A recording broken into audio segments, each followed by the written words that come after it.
Hey, we're live. Welcome to the Bob and Tam Show. Yep, we've got some subscribers here with us. We got Daryl S. and Tammy, and a new subscriber, a potential subscriber. What's your name? Jerry. So there you go. So we're down here on Main Street. Tam was doing one of her impressions of yelling at somebody, and this gentleman thought he was yelling at her. I'm like, hey. He turns around, he's like, what? I'm like, oh, I wasn't talking to you. So we gave him a card, There and he ended up sitting down, and this is the last night. Oh, we're at Loud American, right down here on Main Street. Main and 3rd. In Sturgis. So we'll flip it around. Not a lot of bikes driving by, but you'll hear a few of them come through. We don't have the computer. We didn't make it back. We spent way too much time today at the Buffalo Chip, and then we went over and seen J&P Cycles and seen Larry Buck Slides out there cleaning bikes. And we ate at McDonald's, and then we came here, and that's all we done all day. Yep, not a whole lot. Just talked to somebody didn't get moving until about noon today. I wonder who that was. I don't know. It must have been you. Yeah, sure. I've already had 2 videos edited this morning. Gail Clemens said he's only 14 hours away, and Winona Bob says he just arrived. There's El Loco. He says, Pating. There's Ralph. Are you in town yet, Ralph? Bulldogs on deck. There you go. Brian's here. Hello, Bob and Tam. I think I got down when you're going to be here. I think the 6th you said you were coming in, because we have to be out there. He's the one that won the bracelets for the Buffalo Chip. Got ours today. Yep. Ken Hudson. Hey, from New Hampshire. How you doing, Ken? So what we're going to talk about tonight, before she gets rattling on all these people's names coming through, we're going to talk a little bit about, we got a bunch of emails this week, actually the last couple of days, about rides. So we're going to talk about rides. You didn't get the good map. No, they're both there. There's 2 of them. No, but I mean, oh, you got the one from Buffalo Chip? That's the Buffalo Chip one. Oh, yeah, there it is. Inside. Yeah, right inside. Yeah. There's a rack there. So what you want, if you've never rode out here before, you want the one that's got the Buffalo emblem on it from the Buffalo Chip, because it actually gives you a skill level at the bottom. So in case you forget what we said about it, then you can get it. So we're going to talk about that in a few minutes. We'll talk about some of the rides. If you've never been here before, we're going to tell you some suggested rides to start out with. We're going to tell you the best time to ride those rides. We're going to tell you the times you shouldn't ride the rides. So we're going to give you a whole bunch of good information. Probably don't have to talk so loud. And probably blaring people out. The microphone's really picking up good. All right. Okay. So we probably don't have to be too loud. We don't want to scare you all off. Nope. So what else you got on there? Ralph says he's there. He's in Glencoe. There you go. If you want to get out, we're at our usual place. If you want to drive by, because last time he was always driving by. There's Karen. She's on. She says hi. Joanna says be there from Ocala on the 4th. All right. So you'll be here for a meet and greet? So speaking of the 4th, anybody that's out here already are going to be here before the 4th. Let's say you're going to get here by the 3rd. The national parks is giving a free day to all national parks. Of course, these are the ones that I tell you, if you're only here a short time, don't waste your time. But hey, it's for free. Somebody said that the Badlands now is charging $30 a bike. So during August 4th this year, a couple days, you can go to Devil's Tower and the Badlands for free. You don't have to do nothing. You can actually go on our Facebook page. I put a link, or you can Google what free days can I go to the national park, and they have like, I don't know, 5 or 6 days in a year. And one of our subscribers, I think it was David, sent it to me last week, and I posted it. I want to make sure everybody knows that, because hey, saving $30, and if that's $30. It is high. But if you do Devil's Tower and you do what happens most of these places now, it won't work in Mount Rushmore. We talked about that the other day. They're not a national park. I don't know what the hell they are, but they got national rules you have to go by. But they're parking, they don't. And Custer State Park is a state park. Needles Highway is a state park. But if you go to Needles Highway and Iron Mountain, it's actually all Custer State Park. The pass is good for 7 days. As long as you do your state parks within 7 days. I don't know how long the national park one is, but probably 7 days too, probably a week. There was somebody on one of our that was answering questions, and then that's what they said. When after they did the 2 rides on Needles Highway and went to Custer State Park, they just cut the band off because they didn't think they were going to go back. Well, lo and behold, they ended up going back. He cut the band off, threw it away. He'd pay another $20 to get in. So right now, that's what they're charging for bikes in Custer. Now we talked to Talked to the lady at the counter. If you watch the video, she says it's never been $10. When we talked to a ranger, he says it's actually on the table again to bring it back this year to be $10 for bikes. But at that point, a week ago, they had not approved it yet. So we'll have to wait and see. Hey, are you coming out to Sturgis? I thought you were. Also, there's a lot of people that's saying bad things about the buffalo chip. Their beers are too expensive. Right now in the campground, it's $6 and for a can of beer. And I think they said it wouldn't be over $8 in the campground. And they have specials all the time. They've got if you're down at Bikini Beach, they're going to have shots that you can have for free. They've got they even said they have, I think one day they said they even have dollar drafts or something. They have a special at different times. There's a couple different places. I don't know where. Was it Larry? Chip. Well, it was Damon told you today. Oh yeah, I don't know. But somebody was saying there's that I guess it was him. $1. And he should know because he's Woody's son. $1. They were dollar beers. I can't remember where he said it. I was going to write it down. I think he said it was like at Bikini Beach or one of those that they have for like you have to watch their specials coming up. But in the campground, if you come to a concert, you can come out of the concert area. You can go over to Bikini Beach. You can walk around. So and their beer, we have to go look. But basically, the beer was about $20 for a 12-pack. Which really isn't a bad price for in a campground. So we're going to go check the local store here, which we didn't get time today to do it. Then we're going to go out to Walmart, which is like 20 miles away, and we'll see what the difference in the price is. And I don't think $20 for a 12-pack is a bad deal. $20 12? Yes, it is. It's a bad deal? Yeah. We'll go over here. Well, if you're here paying $8 a beer. So Mike's on. Is that near beer? And he was doing him and his brother was going to do a ride. His brother ended up having COVID. So he is staying. He had booked Kathmandu, where we're staying. He booked a cabin.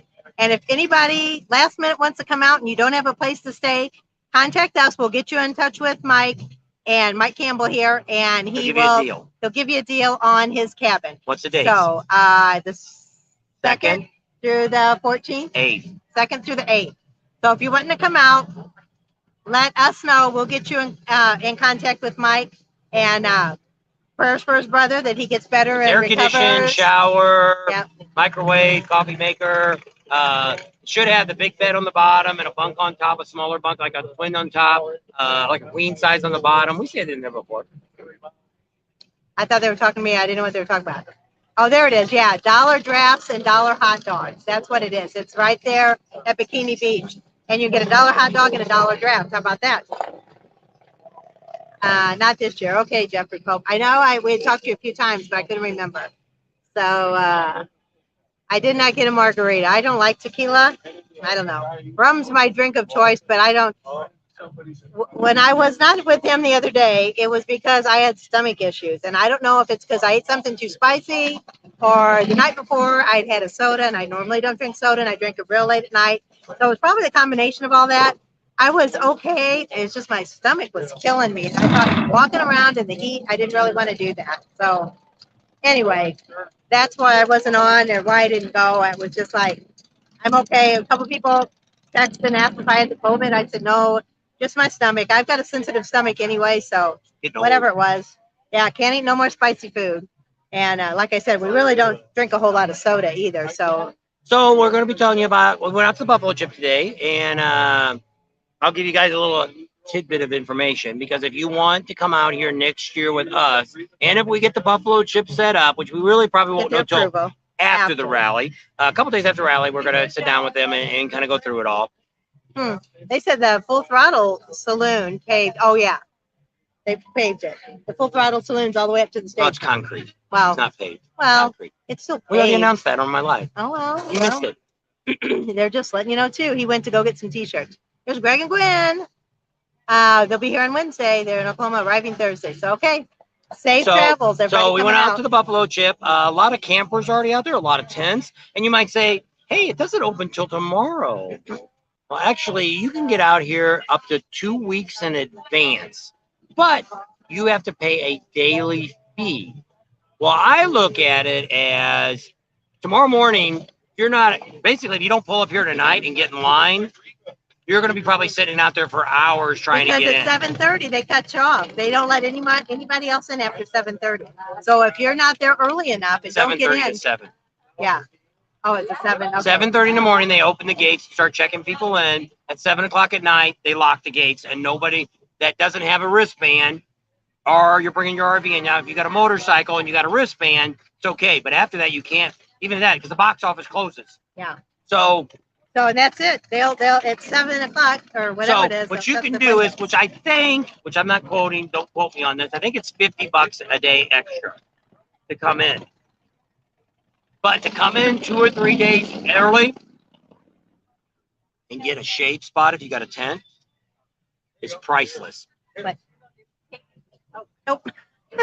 And so if we do this next year, it looks like they're not going to give us a certain area to box it off, because the problem is their electric hookups and water hookups for RVs, they're sold out this year. They've been sold out for 3 months. So their understanding is, why do we want to hold spots for your people when we can sell them anyway? When they're already going to book it, they're going to sell out anyway. In other words, what we could do is we're going to get a deal to where we can, not a deal, it's going to be any cheaper, but that you can come in and book maybe a day or two before the general public does. First of all, here, unless you've been here this year and you ask for your same spot over, there's no guarantee on spots. So it's where they put you at. You can say, hey, I want to be in Blue Sky. I want to be in the back 40. I want to be in this section. I think you have to book that when you call. I know you do. Oh. That's what I'm saying. You can pick the location, but you can't pick the spot you want to be in, because it's based on that price. So we've got a location now that we went and looked at. Are very level spots. Actually, the office staff recommended. We're not going to tell you about who it is yet or where they're at. And we'll show some video on it once the RVs and stuff get in there. We think we found a location for people that want to do tents, but it's not in the shade. So I don't know. But if one of you decide you want to come, like I say, you can even come up to 2 weeks early. And maybe if we get a bunch of the tent people help chipping in so much that it would be feasible for somebody to come. Maybe somebody retired, got nothing else better to do. Come out to the full throttle, or come out to the Buffalo Chip. Come out early, and then you can tape off the area you want. Yep. And then they'd be in the shade and all this, and then all of the Pating Nation and Bob and Tam people can all go in there and do that. So that's something we're working on right now. We may be able to get a designated area for tents. I don't know yet. But where we're at, there's a spot that one of the employees told us. We're negotiating. But it's all in the sun. But it would be very close to where we would be. Flies are bad. That's true. Yes. And they bite. Ralph said, yes. And they hurt. They're really bad. And then they itch. It's kind of like a mosquito bite. Hey, there's Nomad Pilot. Pating from Atlanta, departing early tomorrow. Okay. So we're going to be talking today about rides, too. Like I said, we got a bunch of emails just the last couple of days. And people said, well, we don't understand the rides. You did the Needles ride or the Iron Mountain ride that came out this morning. We want to know about the other rides. Well, I'm not going to have enough time to get all the videos done. I think I'm going to re-edit my video that tells you the top 5 rides and repost that one. But we're going to talk about those rides tonight. And we're going to talk about some great rides. We're going to talk about an experience that you should have. We're going to talk about roads that if you've never been, you came from Florida and that's the only place I ever ride, then you should not be doing some of these rides. Just because it's going to be something it's going to be beyond your normal skill level. Now, if you come from someplace like Utah, where you've gone through Zion and Bryce. Yeah, things like that. Or, hey, I've rode the pigtail. I ride it every freaking day, back and forth to work. Well, yeah, you might come out here and be all right with this. As long as you weren't doing 10 miles an hour all the way down the hill. But so it depends on where you're living at and what you ride. But yes, George, you will be able to get a rental trailer and put it in the area that we're going to be at. So what they've said is the way this works is you will book the spot when we tell you to. They say, hey, this is going to be the days you have to call in. And you'll be put into this section. So we're going to find out before it's over how many spots are in that section which will be available. And then so it'll be first come, first serve. You'll get that spot, and then you tell them, I'll want to rent a trailer to put in my spot. And so they'll say, okay. So then what will happen is about, I don't know when they do it. Maybe they'll tell us like maybe 3 months before the rally starts, the Jack's Trailers will call you up and say, hey, Buffalo Chip said you want a trailer. What do you want? 18, 20, 30, a fifth wheeler, whatever. They don't have no motorhomes. Fifth wheel, whatever you want. And then you say, okay, I've got a spot. It's in this section, spot number this. And then you will end up, I believe you end up paying the buffalo chip for it. And they take care of all of it through them. And then when you get here, the trailer's already here. For sure. George did it last year. The trailer's already here. It's already plugged up. And it's ready to go. Yes. I don't know if they turn the air and stuff on for you, but they might. I don't know. So, but most of the time, if you get a bigger trailer and you have dual air on it, our trailer only takes less than an hour, and you can have popsicles in there. There's that guy that thinks he's compensating for what he got between his legs. He's even got a girl on the back of the bike. I don't know what he's trying to prove. When y'all go out to the Ham and Jam, we're doing that on Wednesday, which is the 10th. And we're probably going to meet in Spearfish at the Perkins Pancake House. He doesn't want to leave till 9. I think we need to leave at 8 if he wants to stop. He wants to stop at the Rock House or the Rock Store, whatever they call it, or Stone House. Stone House. Then we want to stop in Aladdin and show you guys Aladdin, the town that sold on eBay. And then we'll go to the Ham and Jam. And then we're going to try to swing by Devil's Tower. And there's a big pool out there, and you can get some really nice pictures of Devil's Tower. We are not going to go into the tower. No, we're not going to go into the park. If you want to stop and stay there and pay to get in, and you that's guys your choice. Can do that. That's we're fine. Moving on Sundance after then we're going to go to Sundance. We may do dinner if we stay around long enough. We may go to Uncle Louie's and Sundance and have dinner there. And then we'll try to get $2 bears, $3 bills, $3 beers, $5 mixed drinks, mud slides, $5. And try to get in some of the burnouts, and then try to get back before it gets dark. Yeah, we shouldn't have any trouble getting back before it gets dark. So that's the plan on Wednesday, which will give you a little more information this week on our meet and greet that's going to be on Monday. We are thinking if you're already here, we may do a ride on Wednesday or Thursday. I don't know yet. This week coming up. This week. Yes. So it'll be like the 4th, the 3rd or the 4th, because the 5th is Friday. That's opening day. So that's kind of what's going on with that. So it'd have to be after whatever time we meet that guy on the 3rd, the gun guy. He's coming in on the 3rd. So it'd probably be the 4th. Thursday the 4th. If you're out here already and want to do a ride, because a lot of people are leaving before the meet and greet. So we're trying to get, for those that came early, because a couple people said last year they came after the ride we had. So this year they came early so they could go on our ride. And now we're having the ride later. So for those people that did that, we're going to try to have a ride early. When are you all going to have the Ham and Jam? Are you all going to go check out the Devil's Tower? Okay, yeah, we just talked about all that. When's it going to be a good time in Sturgis this year? Is it going to be a wet Sturgis? No. I don't think so. It's going to be hot. Well, there's always the chance of thunderstorms. Like right now, it poured down rain yesterday. If you watch my live out in Rapid City, how much rain did you get here? It rained the night before Friday night. It rained so hard that Rick Rack had to close at 5 o'clock because the water was running out of underneath their tent because they're on a hill, running out. How much rain did we get that in Sturgis? None. You'll notice when you get here, pretty much the grass and stuff, and everything's dead around here.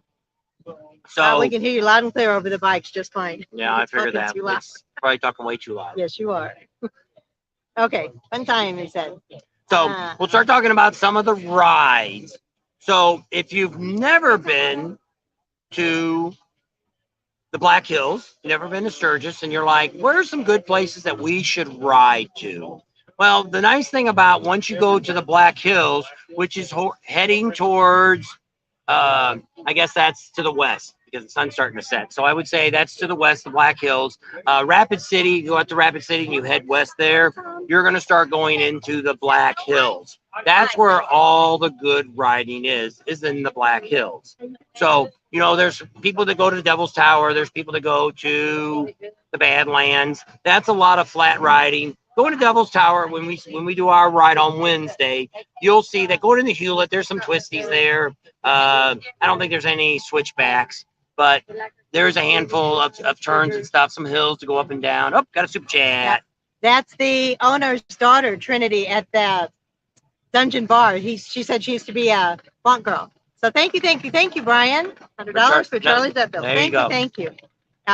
Charlie's doing really good. He's back to normal, and he wants to play ball because I usually play ball with him every morning and every evening, just because he's in the trailer most of the day and get out and get some exercise. doesn't understand why I'm not taking his ball out. He wants to play ball, and he's on restrictive activity for 2 weeks, the doctor said, to try to keep him on the down low. So he doesn't get to play ball, and he doesn't understand why. So, but he's doing lots better. I'm doing better. Thank you, everybody, for anybody that's, we have a GoFundMe page our daughters put up for us. So thank you for, if you've given anything, we greatly appreciate it. We just put it on the credit card. It's not like we didn't have the money to pay for it, but it was an unexpected expense. So right on B&T. Yep. That's, are we gonna tell them about Topless Tuesday? You're gonna go out there? Or? We're going to talk about rides. Okay. That's where we were at. All right. Oh, there we go. So here's what we're going to do for talk about rides. So the first ride that probably most people have heard about, and it's a good ride to kind of start out on, is Spearfish Canyon. So you might say, okay, if I'm in Sturgis, how do I get to Spearfish Canyon? Well, you get out there on the 90 and you head, I guess that's west on the 90. Yes. Yep. So you're going to head west on the 90. You're going to go out about 20 something miles. But we're actually at exit 30 when you get off on LaSalle. You're going to head west and you're going to go down to exit 14. So what is that? That's 16 miles. So you're going to get off on that exit. You're going to make a left-hand turn and it'll come to a traffic light. You just keep to the right and you'll come to another light, and that's going to be the 14A. You will make a left-hand turn there, and that will start Spearfish Canyon Road. What's nice about this road is there's 3 different waterfalls you can see on this road. It's not a real challenging road. There's no switchbacks on it. It's a very touristy road. The first waterfall you come to will be called Bridal Veil Falls. You will see that from the road. You'll come around a corner, and there'll be a sign that says Bridal Veil Falls, and you will look to the right, and there's a parking lot. Very small lot. Pretty much just pull cars in. No, they're not lined or anything else. Watch for that because there's people that run across the road in front of the bikes and cars. So that's one place. Which we'll talk about a little bit. That's a very busy one because it's easy to stop there. The next one is you're going to go down the road for a while and you're going to come to the resort. There's a Spearfish Canyon Lodge. And there is. It's actually called Savoy. Savoy is the name of the town. You'll see the little town name come up, and then right after that, you'll see the lodge. And there's nothing in the town. No. So when you look to the right, that takes you to Rough Lick Falls, which you drive down this little rock road, which isn't bad for driving. And then you'll find a parking place. There's a lot more parking there.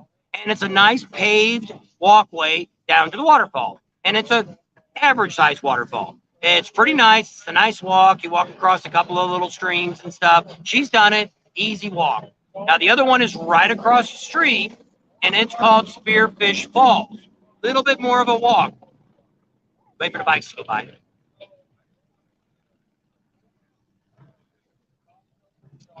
There, you will go behind. Over there is where the diner's at. The restaurant, or whatever it's called. Latch Spring Restaurant. Yeah. So to the left of it, you have to watch where you park. There's a certain area over there that says park only for the restaurant. My bet is you should park over at the lodge and just walk across. There's a big old parking lot in the back, easy to park. Just walk across the street, not that big a deal. And there are going to be vendors there at the lodge. Yeah, so if you come out during the week, there'll be vendors there. So you go across around the back. Now it's about a 3/4 of a mile down and back. It's all downhill, uphill. She managed to make it with me pushing her, but that's a lot bigger waterfall there. It is paved. So it's not, it's not like you're walking through the dirt or the mud or something like that. I would definitely look at those 2 waterfalls. Now, my recommendation on this ride, which actually during all of them, do not do this ride on Saturday or Sunday. Why would you say that? Because it's a tourist stop. People with cars are going to be there. A lot of traffic is going to be on Spearfish Canyon, more than anywhere else, because it's a tourist area. Easy for cars to get in. So that's a ride. Now, you can, if you want to be adventurous, you can come back out on the 14A and continue out on 14A, and Spearfish Canyon will dead end at the 85. And right there is what they call Cheyenne Crossing. It's a little bar, a little grocery store, and a little restaurant. A lot of bikers stop there. You'll see people sitting out front. It's an all right stop. We've stopped there twice out of dozen times being out here, so that tells you how popular it is for us. But, you know, it's worth a stop, look around. So you can make a left-hand turn there on the 85. You'll be actually going, I don't know if that's northeast, but you're going to go to the 85. 85 only goes right and left. So make a left, and if you want to have a really good ride, and it's a video that's about to come up, one of the best dive bars to go to in the Black Hills is Moonshine Gulch. There you go. So there you will stay on, doesn't really tell you the mile marker on the map that I'm looking at, but you'd make a left-hand turn and you would go to, what's the road we turn on? Rochford Road. Yep. It's also called the 17 too, but it's got Rochford Road is what the little sign says, traffic, like the green sign says Roachfield like Road. The street sign. You make a right-hand turn, you're going to turn right, and it's 15 miles down. That is a very windy road. No, I don't think there's any switchbacks on it, but it's a good ride. It's pretty much all downhill. A lot of things to see. There's some old houses out there and some animals and just really neat. It's a nice ride. And at the very end of that road, you will see Moonshine Gulch. It's on the right, and that's the town of Rochford. And it kind of dead ends right there. It looks like it's paved, but it turns into rock less than a half 80. mile.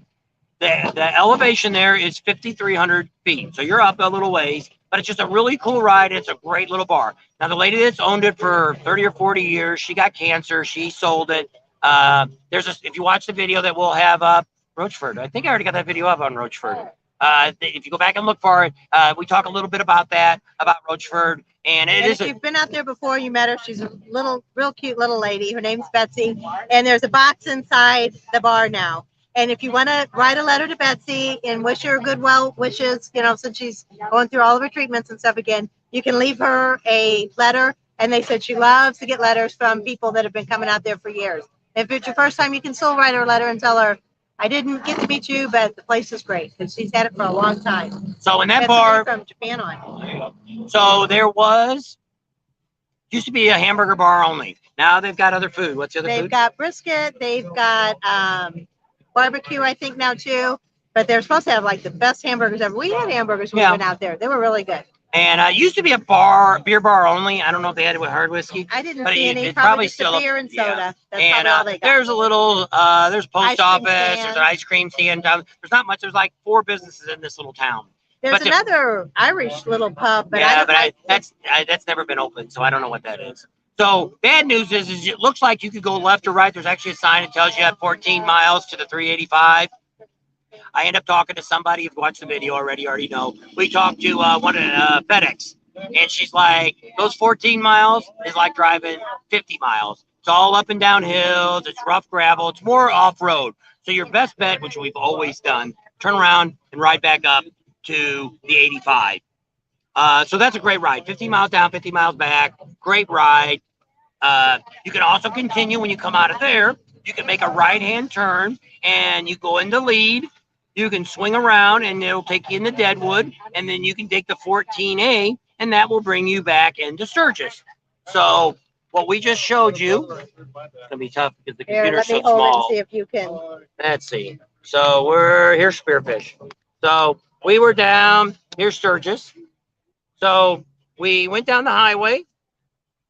Here's the exit here. Got off the exit. We got on the Spearfish Canyon. Here, there's the 85. We made the turn there. There's Rochford Road. Came back up. Here, go back in. Here's lead. Come back through Deadwood, 14A. Now, if you do some stops, that would be a nice. You can do it in the afternoon, but you can make a whole day out of it, depending on how long. You also will pass. What's the bar? Oh, Boar's Nest and Louis Burgers. Yep, So Lewis's Burger. They Either one of corrected those us. two places. So it's Lewis's Burger and also Boar's Nest. Boar's Nest is there. For you that have been looking at the Boar's Nest, wondering what's going on. But if you watch for that, you're going to pass it up. You're going to have to turn around because you come around a corner, down a hill, you look to the right, there it is. If you blink, you missed it. Or if you're kind of looking more this way than to the right, you'll miss I didn't see it. She saw it. I said, there's Boar's Nest. So it's too late to stop in. You had to turn around and come back. So that's a good ride. You could make it an all-day ride. You could make it a couple-hour ride. Depends on how much time you want to spend at the waterfalls, where you want to eat lunch at. Safe travels, Kurt. So that's a nice ride. never been to Sturgis, I highly recommend that because it kind of knocks out 3 things. You get Spearfish Canyon, you get Rochford, which is going to get you to Moonshine Gulch Saloon. You're going to get Lead.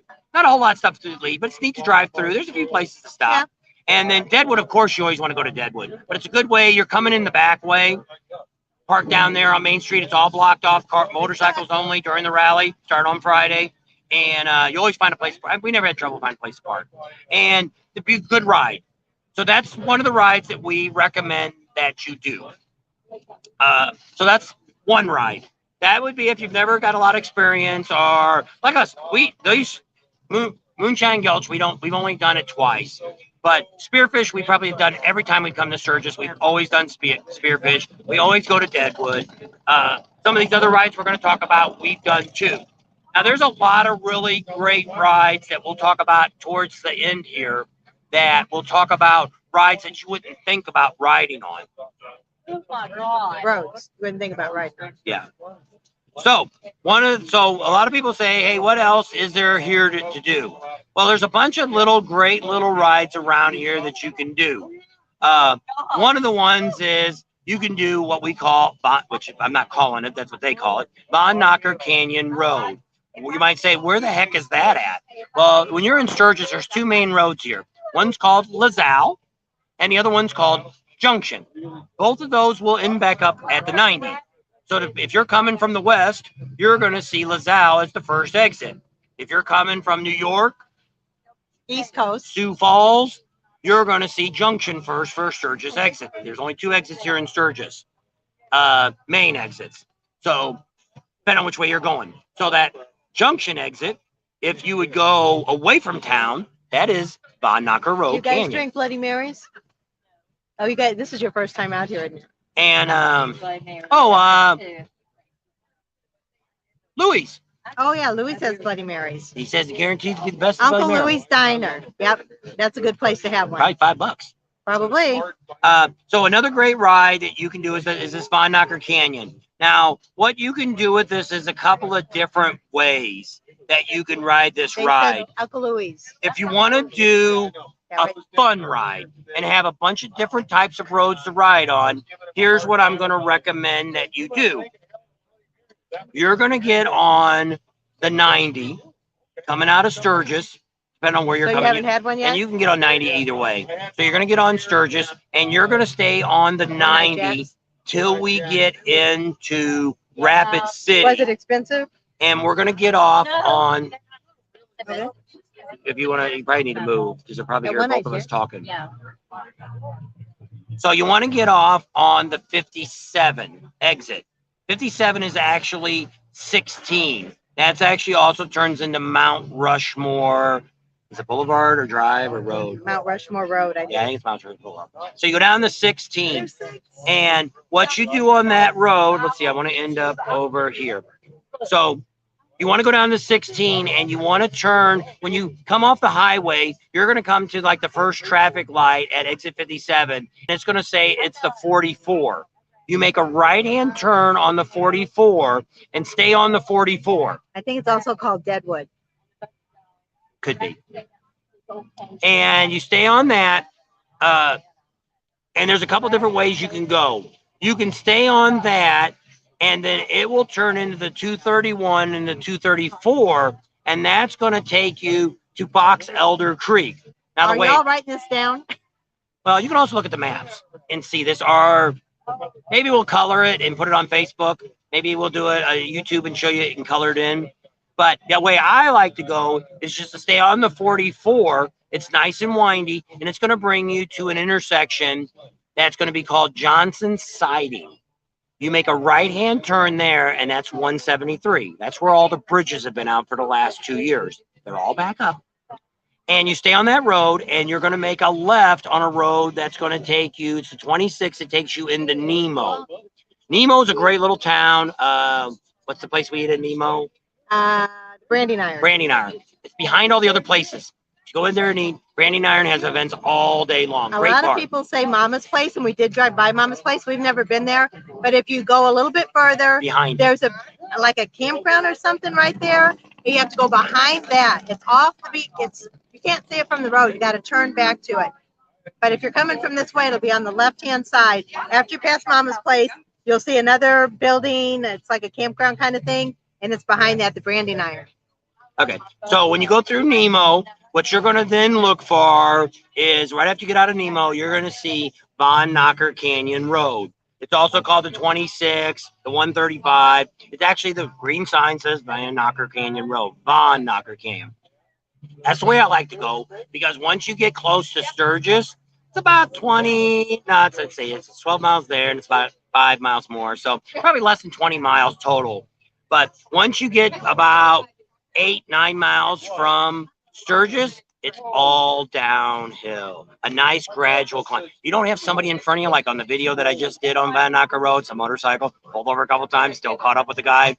They're good sweeping turns and the road's smooth, no ripples in it. You can really cook along on there. It takes you all the way into back downtown in the junction. For that ride. So the campground we were at where Charlie got bit at was Rushmore Shadows. But they say the BlackHills is full of rattlesnakes. Remember a couple lives ago, we were all talking about it, and oh, we've never seen a snake, never seen a snake. People on the live said never seen a snake. They camp right by the water, blah, blah, blah. They're out here. They're probably not going to be around people. This one happened to be right along the edge of the grassy area, and the vet said it was weird that it was there because they're usually by water, rocks, or where there's a big food supply. They like where the prairie dogs and the chipmunks are at. Why this one happened to be right out there, I don't know, but it bit him, and there goes that story. So that's where we were at. My other great ride that I like, if you want to get some training on, hey, I've come from Florida. I come from Death Valley. I never really get to ride windy roads. What's this all going to be about? Well, actually, if you look at the Buffalo Chip one, they actually highlighted my road. Oh, did they really? Yeah, right there, Hill City. Oh, yeah. So there's a great road if you go out to Hill City. They have it orange. That's the second difficult. Well, what I like, it is a difficult road to ride on, but it's not busy. And what's great is it's between Hill City and Keystone, and it's right before you come into either one of those towns to the left. If you watch the video, it was done about 2 weeks ago, and it says the #1 ride in Sturgis, which isn't the #1 ride, but it's the #1 ride I wanted you to ride on because it's very twisty. I don't know if there's any switchbacks, but there's a couple of tight turns. You cross over the railroad tracks how many times? 14 times. And that's where the 1880 railroad's at. And if you call the railroad, find the time that they're running, you can play with the train because the train goes a lot slower than our bikes. And we went out there once. When we rode the other day, the train wasn't there. We didn't have time to wait for them. So, but it's a great ride, and what's nice about it is it's lined. Now, some people call it a fog line on the right side, the white line. Other states just call it a white outer line. Depends on what state you're in. But in the center, it's got the yellow line. So it's really good to know, hey, can I ride my bike good enough that I can stay inside my line? If you keep crossing over the yellow line, then you shouldn't be on Iron Mountain or Needles Highway.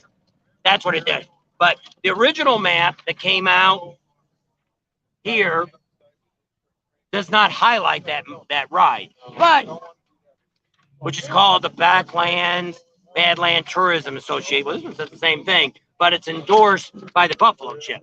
They listed that as not the most difficult, second difficulty ride.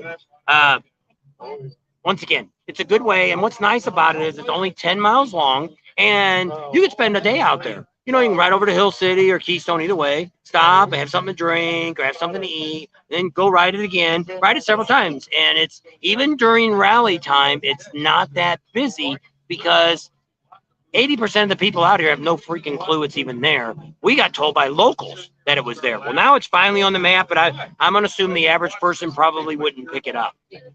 What? David Eastwood, the David Eastwood we met, he said he couldn't come to the live tonight because he was going to go ride the train because he had tickets. He missed the train. He must have got there too late. Sorry about that, David. That stinks. Well, talk to the management, see if they give you a rain check. Yeah, hopefully. Anyone there attending Ocean City? Tell me you want to talk to the owner. Remember what his name is? She'll think about it and see if she remembers. But you tell me you're with Bob and Tam. Yeah. And that's why you bought the tickets.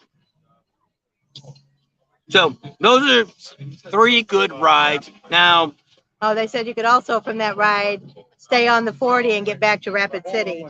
That I think that's the back way you go behind and go into by Heartland Ranch. Remember that 40 we took? You could, they're saying from that road. You started at Hill City, went to Keystone, and go out the 40 you could. and get back to Rapid.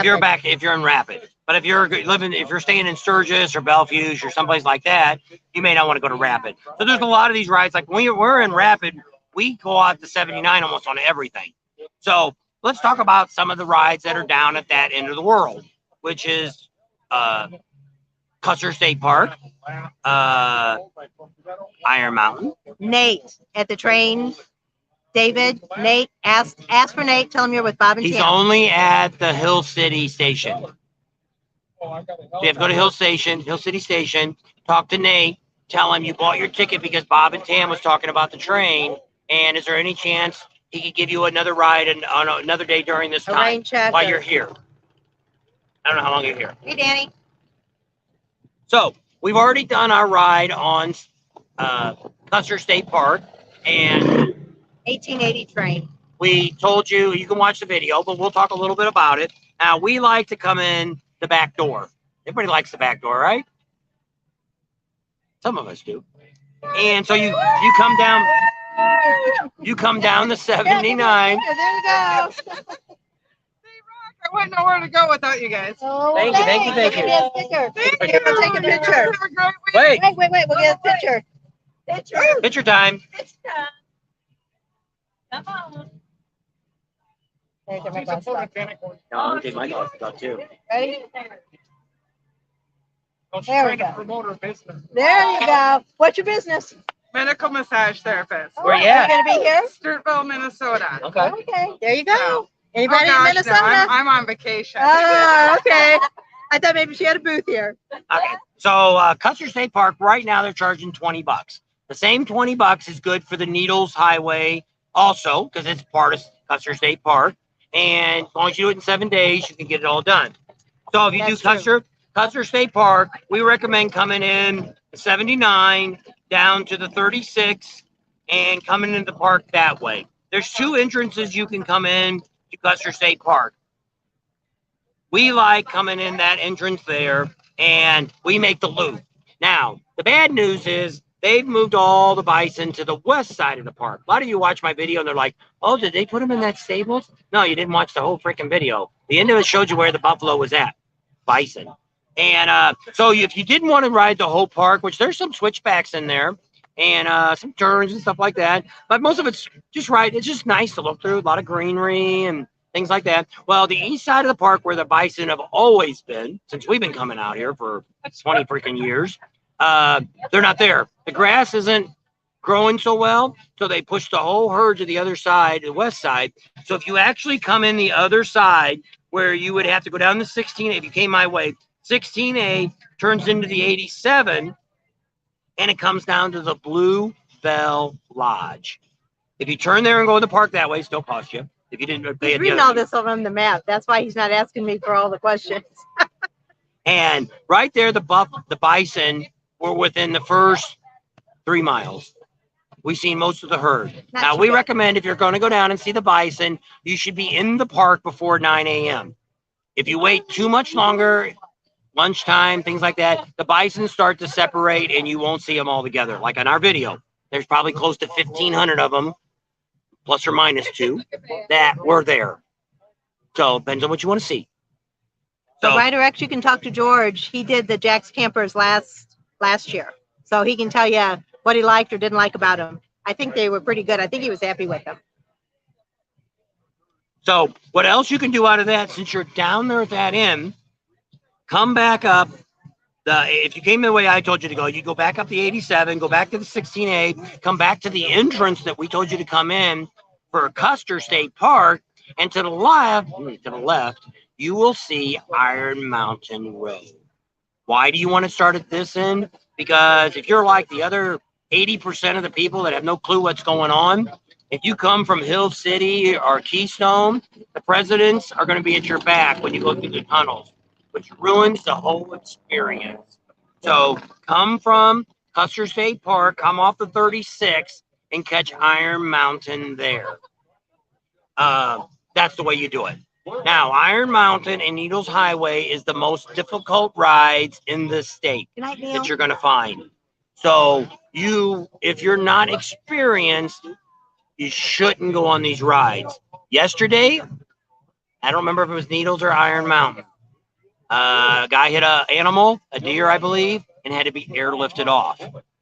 So I always tell you to do these rides early in the morning, and you might say, well, isn't that when the deers are out? We've seen 4 deers now at 2 o'clock in the afternoon in 3 different places. So out here, the deers can jump out in front of you at any time of the day. They don't care if it's 100 degrees. They don't care if it's 60 degrees at night. They got nothing better to do but stroll around in front of cars. And if those stupid deer would just come across the deer crossings and follow the safety signs, we wouldn't have hit them. But no, they got to go outside of that zone and come across. They don't know how to read. You know, it's not my fault. So that's Iron Mountain. So Iron Mountain, now the bad thing about, no, that's Iron Mountain. So you get an Iron Mountain. After you get about a quarter of the way through, you're going to come to Spokane. Yeah. Spokane, grocery store, campground, gas station. That's where you get your Iron Mountain shirt if you want to wear it with all that stuff on it. Yep, that's where I get this. That's where the big sign everybody takes pictures of, tells you all the curves and the switchbacks and all that good stuff. 4 presidents' heads. 3 tunnels. Yep. What we recommend, like if you watch the Iron Mountain video that came out this morning, if you didn't watch it, go back and watch it. It's about a 15-minute video, shows you the worst of the worst that you might see. What we did is, actually this trip, we found a place you could stop and see the presidents at a really good view. Had no clue that was ever even there. We stopped there, but didn't go up to the lookout point. Yeah. So on the video, we show you where that's at. And so there's a lot of little turnouts. Also, if you're not used to riding a motorcycle or a car, you've never really driven on any roads in the United States, you know, they got these little turnouts. And those little turnouts aren't parking lots, really. They're actually where if you're a slow ass and you got a bunch of people behind you up on your butt, you know, you're supposed to pull over in that little turnout and let people pass you. Doesn't matter if you're on a motorcycle or if you're in a car, you're in a truck, or whatever the hell you're driving. Riding a moped, whatever you got. Pull over and let people get around you. Don't make people follow behind you when you're doing 20 miles an hour on any of the roads out here. All the roads have turnouts. Even Spearfish Canyon has turnouts. They all have turnouts. They are turnouts to let people get around you. Please use those. Us and a few of us want to go a little faster than the speed limit says, and we enjoy our little twisty turnies, and that's how we like to ride. But if you got that guy in front of you doing 20 miles an hour and he's all over the road, you can't pass him, and there's a lot of these places there's not a lot of time to pass. Now, if you're scared to pull over in one of those turnouts, what you do is you either get to the right side of the road or the left side towards the center, and you wave the people behind you on motorcycles to come around you. Now, you have to be steady enough to hold your bike in your lane so they can pass on the inside or the outside. Better for you to be on the outside and let us pass on the inside, but that's your choice. But you motion to us, come on around, come on around. If you're scared to do that, then pull over in the loop. If you're scared to do either one of those, stay off of Needles Highway or Iron Mountain. We'd appreciate that. Come back a month, like somebody watched my Iron video this morning and said, wow, I would love to ride it when there's no crowd. Get out here a month before it starts, and you can do all the freaking riding you want, and you only have to deal with the stupid people in cars, not so many motorcycles. But I mean, there was a few motorcycles, not very many. But same reason. That's why we get out here 3 to 4 weeks and do our main riding then, because you're not out here with people that are inexperienced. Local people will tell you here, a lot of people die on the roads out here. You can die out here on the 90. Do you see these little signs that says think safety? Somebody died there in South Dakota. Doesn't mean they were on a motorcycle. Could have been in a car, a truck, a semi, an airplane, whatever it was. You see that sign, it says think safety. It's a little triangle. It's right off the road. It's on all these little roads. Iron Mountain and Needles Highway, I don't think they put them up. It's probably you wouldn't see them because they're in the trees. But they have longhorn sheep up there. They've got all kinds of animals, deers. They probably have at least 1.2 million deers in this state. So, Oh, we She know got- that guy too. Who is that? That's the guy from, he was the wrestler from the Indian dealer, and now he's All at right. Rumble. So SF Dirty Harry says it's raining pretty hard in Bullhead City at this moment. It's been getting a lot of storms. I know Mohawk Mike. Mohawk Mike was He's having on trouble his getting way. out of town. Oh, he didn't make it out? Yeah, he's on his And way. he said, heck, I can't even get out of town. He's so- down in Golden Valley. I said, go, We're you're probably down going to have in a Zip. forest growing in our front yard. Yeah, that'd be. Oh, we didn't spray it for No, us I either, didn't. did we? Mm-mm. Yep, we're gonna have a lot of weeds. You got behind the Slowpoke and Iron Mountain Road last year. Yeah. Oh, he got behind one. Nomad Pilot did. And it is. They said don't forget on Vanocker Road too. That's where the pasta corral is. Now she's not gonna make her pasta, but she's gonna have food trucks out there and their beer, the wine, the soda, all that's still gonna be out there. It's a great place to stop if you're on Vanocker Road. And see rainbow trout. Yeah, huge. They're big. Can't fish in them. You can feed them. Yep. And it's There's just a great Raptor good Ranch. stop. And it's 12 miles from Junction. Once you cross under the bypass, exactly 12 miles out on the right is Pasta Corral. And if you really liked her pasta and you're missing it, she's going to sell jars of the sauce. Probably buy some, take it home. Yep. And she'll give us some. And we got to get with her this week sometime. We got to call her. That's why we're trying to do this too. We're not trying to put down anybody that can't ride those roads. I don't want you killed. Well, yeah, we want to make sure you're safe, and we don't want you to get out there and think, oh my gosh, I can't handle this. So if you see the ride that we do and you think, I don't know, that looks like a little much for me, then, practice when you get home or try that Hill City Road, where there's not as many people and there's lines on the road, and then see what you feel then. But, if you're unsure, you don't know, you haven't been riding long, just be safe, be There's careful, a lot of and other think twice roads about it. There's a lot of other roads here that you can ride on. You can ride on, another great ride is just getting on the 385. 385 actually runs from Lead, comes through Lead. Now it's ranked as a hard road. No, I think it's a medium road. A nice road that just runs all the way down. You can go down to 385. You can stay on the 385. And All the way down to Custer. Yeah, so you can all go. Actually, you can go all the way down and go down the hot springs and check it out. That'd be there's not a road out here. Actually, another great road that we found. Let's see, where's Mount Rushmore at? Mount Rushmore is down here, Keystones. Yeah. We Where's said to take that 244 to the 385. You could do that too. where's the Mount Rushmore at? What do you mean? I want to know where Mount Rushmore is. It's right Okay, here. so yes, that 244 was a great little ride to ride. Once again, it's a medium riding ride. Got some twisties on it. Nothing too major. No switchbacks. No 90s. But you go by a pond, a nice lake that's down there, National Park Lake. You can stop, sit around the lake a little bit. So there's a lot. When you look at this map, see all the roads that are in red? Those are all fairly easy roads to ride on. Now, this isn't riding in Florida, but it's riding to where, you're going to have some turns, you're going to go up some hills, some mountains and stuff like that, but nothing so bad that you're going to go, oh my gosh, I need to turn my bike around. If you're on Needles Highway and Iron Mountain and you're not an experienced rider, you're not going to be able to turn your bike around in that narrow road. Maybe where there's a turnout. Be lucky. Now, if you're riding a Sportster or something small, probably. If you got a touring bike, you're probably going to have a time. I'm not saying somebody on here, yes, I can turn my bike around in a single lane road, but on a hill, by yourself, you're two up. Also here, I can ride any of these roads 100 times better without her on the back of the bike. That extra weight that I've got. So yes, if you've got an extra person on your bike, these roads are more difficult to ride yet because you've got that extra weight. Now, my bike, I got it lowered an inch last year, and I'm dragging a lot more now on the turns. I can't lean as much as I did last year because it wasn't lowered yet when we rode the rides. We lowered the bike after we rode the rides. So one of the bad things about lowering your bike. So there's a lot of really, really great rides out here. Somebody asked if we've ever done any of the caves that are out here. Now, we went to Wonderland, but we never did go in. We tried to talk to somebody to promote their business, and they're like, no thanks. They couldn't. But finally, they hit somebody, and they're like, no, I don't want to talk. Well, what we look at is we used to live in Missouri. We've been to Onondaga Cave, Merrimack Caverns a whole bunch of time. We've been to the wedding one. There's a couple. We've been to the mine, a coal mine. We've been in the bottom of a coal mine before. So we've done that kind of thing.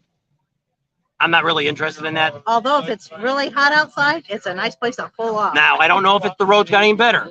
It's a very rough gravel road with water. Get down to the Wonderland Cave. Get up to the Wonderland Cave, well, going uphill. But I mean, I don't know. I know there's a couple in Rapid We City drove too. a truck last year, and I don't know if I want to, me even wanting to drive my motorcycle up there. So this year we have not gone down that road. So I would be leery if the road's any better than it was. Want to know if we've ever been down to Hot Springs. We've never been down there either. We were thinking about going last year, but I don't know why. We just never did go down there. But that, like he said, if you wanted to do that 385 and make a day ride of it, go all the way down to Hot Springs, and then you could come back up to 79 to get back into, if you want to take the 385 down and then take the freeways back to get back quicker, you could do that. But no, we haven't been there yet. So. And then you can also go out down in the Custer. You can go out to 16, which will take you into a whole nother state to see Newcastle. So that's another, what is that? That's Wyoming, I guess, over there. Yeah. So you can go down there. You can actually take the 85 there and go up to Four Corners, which really isn't a Four Corners. You can stay on that road and get on 585 and go all the way into Sundance, or you can get back on the 85 and take you back to Lead or back to Spearfish. So that's why I said there's a lot of really great rides. That's why when people say, oh, I want to go to Devil's Tower, I want to go to the Badlands. You know, some of these other rides, I would rather want to do before, you know, you guys see my Badlands ride from this year? When did we ride that? I re-edited it. We didn't go out to the Badlands. I ain't wasting my time. But, you know, if you've never been there, well, I always tell people, if you've never been there and you're here, you know, you come out every year. But when I see people that come out here for 4 or 5 days, that's a lot of time to waste a whole day to go out and especially if it's warm, because it's going to be hotter out there in the Badlands than it is even here. The BlackHills, we rode it the other day when it was 100 degrees, and it was a hell of a lot cooler in the forest of the BlackHills than it was even coming into, once we started coming into Deadwood, it got hotter and hotter in the Sturgis. Closer into Sturgis, it was like, oh my God. It's like, you look at this map, see all that gray? That's called hot ass weather. Well, it's kind of like if you live in Bullhead City. Some of you people do that. So, and you're coming down the hill. You go in the morning, go to Kingman, and the Badlands come down the hill. Is out this way. Keep on going on that gray land where it's hotter than hell. Keep on going out there to the Badlands. Back here. Indian reservations. I don't know if you want to. They say there's a lot of stuff to see on the Indian reservations. We've never done any of that. You know, it's like I tell people, if you're coming anywhere from the East Coast, anybody that's coming out from Sioux Falls, South Dakota, all the way over to Maine, and if anybody's coming down that way, down the 90, just get off on the 240, and there's your loop. There you go. You'll see it all. Experience on the way in. You don't have to drive 112 miles back to see it, and 112 miles back into Sturgis. Now, and then if you want to see Wall's Drugs, when you get out of there, you make a right-hand turn, go down about 8 miles. There's the Wall's Drug, the biggest tourist trap in the world. Some people say they love going to there. I'm happy for you. I've seen enough tourist traps. Been there twice. I know your opinion on Cosmo Mystery. Is it worth the ride? Well, here's what we drove down there the other day, and what I believe, there is no Cosmo Mystery. What this is a house that they built. We had one at our Six Flags in Six Flags over Mid-America. And what it is the house that they build, and the illusion is that everything's crooked. And so it looks like the ball's rolling uphill. Yeah. And actually the house, you put a level on that pool table, it's perfectly level. It's the illusion that the house is crooked, but it's really you're crooked and the house is straight. So if you want to spend the money to see that and experience, it's kind of neat. Well, we had it at our Six Flags, it was free to go in. So when we went up there and drove up there, we could see the building being crooked, and it's like, that's all it is. I'm not paying money to go see that. But if you've never been there and you want to see some illusion like that, go to it. It wasn't that far off the road. It is a gravel road going in. A lot of cars going down it. There's some ruts, but I mean, it's all right for the bike. Well, we rode. Did we ride the bike? Yeah, we rode the bike in there. I think we rode the bike, didn't we? Maybe we drove the drive. I don't know. I don't remember. It was early on when we first got here. So Jade, where is the Prairie Dog Village? He said that's a must to go see. And then he said they have legal weed at the Pine Ridge Reservation. Oh, there you go. So out there you can have legal weed out there at the reservation in the But don't Badlands. get caught in town with it. No, you'll get in trouble. If you're coming from the east, ride the Badlands on your way into Sturgis. That's what we recommend. Yeah, that's what George said too. And if you're already going to be, if you're going to go out that way, then yeah, I would highly recommend it. But to ride 250 miles out and back, you wasted a whole day looking at Especially some if it's rocks hot. and dirt. We had talked to somebody. Oh, it was Go to the Grand Canyon. You have something you really get to look at. R2799. We got to meet up with him last night. He made me a delicious Is rhubarb pie. Mohawk Mike on? He was earlier. Is he still here? I don't know. Mohawk Mike. I want to know if Mohawk Mike goes out to the Badlands. Badlands.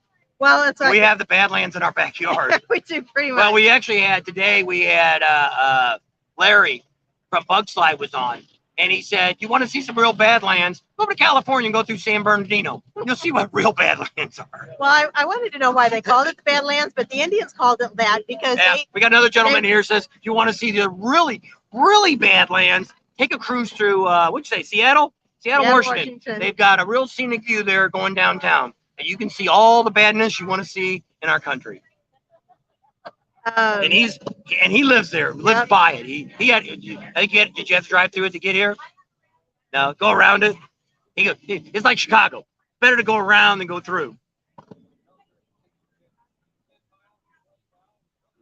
Yeah, he said he'd go 100 miles out of the way to get that up. So our new subscriber. Yeah. So that's kind of the rides. Oh, Needles Highway is kind of the same thing. Needles Highway is a fun ride. Actually, when we went on it the other day, now it's, once again, a very difficult ride. Now, we went the opposite way that I normally go. You can actually do Custer State Park, Iron Mountain, and Needles Highway all on the same day. It's not that hard to do, but you're not going to get to stop and look around a lot and do stuff. It's going to really push your day. That was my recommendation. I thought if you came from Rapid City, went through Keystone, you could go by Mount Rushmore, see that, not go in, just pull inside the road, see the presidents, go down the 244, which is a nice ride, go down the 385 just a little bit till you get to Needles Highway, go down Needles Highway, then you get into Custer State Park, you can see the buffalo, then you'll be at the other end to go up Iron Mountain, and you end up back in Keystone. But the problem is you're coming into the Custer State Park too late. The bison will already be moved out. But he is 9 o'clock for Custer State Park if you want to see bison. The earlier the better. 8 o'clock's not a bad time. 7 o'clock's not a bad time. So when we talk about these rides, and if you're coming out here to Sturgis, now if you're coming out this week, it's not quite so bad. I highly only recommend riding Needles Highway, Iron Mountain, Monday, Tuesday, Wednesday. If you're not willing to be down there by 8 o'clock in the morning to hit one of those rides, good luck. Do not ride any of those rides on Saturday or Sunday unless you want to sit around in a parking lot. That's your choice. Walk your bike. That's your choice, not for me. Because there's cars out there too. There's tourists here year round, other than when it snows. Jake says skip the Cosmos. They wanted to know if you think this is going to be a smaller rally this year. I think so. But what I'm seeing on Facebook, a lot of newbies are coming. People that have never, ever been to the BlackHills are coming right here this time. So that's why we're so emphasized on these rides, because there's nothing worse, which it is. You can watch one of my videos and when we were in Custer State Park and we're going around a turn, I'm right on my right side of the yellow line. The bike in front of me is in the middle of the other lane coming down at you. If there would have been a car come around that corner, 30, 40 miles an hour, he would have head on into that car. Because there would have been no way he could have brought that bike back into the right lane without dropping it. Why? Because he didn't have the experience to ride on that type of road. In Needles Highway, a lot of those boulders are sitting right there on the edge as you're going around the corner, and it's not really a 2-lane road. So it's hard to see. It's a little skinny road. It's especially if you're somebody that runs a little fast. A lot of these roads have 35 mile an hour, 25 mile an hour speed limits on. That's what one guy said. You shouldn't be mad at somebody who's riding the speed limit on the road. Well, then why do so many? My question is, when you're driving on the highway and it says 60 miles an hour, do you always ride 60 or less? Do you never go over the speed limit? If you're one of those guys that never, ever goes over the speed limit, then thumbs up to you. But I don't know anybody, and I mean nobody, that has rode their entire life and never went over the speed limit. Most people out here, it's 75 miles an hour out, 80 miles an hour on the highway, and they're doing 90, 100 miles an hour. MainStreet here is probably 10 or 15 miles an hour. There'll be people this week, well, until it gets busy, that's doing way faster than that. That's why they put all the stop signs and all the stupid traffic lights out here to keep all the morons that don't know how to slow down through a town with a lot of people, make you stop to where you really can't get much speed between one stop sign and the next. Not a momentum, yeah. So Jade thinks that there's going to be a decent sized crowd because there's the first timers coming, and all the foreigners and neighboring countries the borders are open now. Everybody can come. So I don't know. My thought is we were here for the 74th. That's the crowd I expect. First of all, the bad news about when they tell you these numbers and stuff, they say hundreds. Well, for instance, the 75th, they said there was 1 million people here. So my question is, where'd they stay? Oh, they stayed in Airbnbs and the campgrounds and all that. You know how many people live in the state of South Dakota? Less than 1 million. Okay, so let's say 2 people live in every house. That's 500,000 houses. That's if everybody that lives here leaves the state and rents out their house. Well, you know that's not happening. Somebody was trying to argue with me the other day that so many people in Sturgis rent out their houses. Once again, there's only 7,000 people that live in this town. Okay, so once again, if we double that, that's about 3,500 homes here. So if everybody left, we'd have enough time to where we could rent out 3,500 homes. Campgrounds, Buffalo Chip, I'm not sure how many campsites they have. But let's just say they've got 10,000 people out there. Let's say they got 20,000. Let's say they got 50,000 people out there. Biggest campground that's in the area here.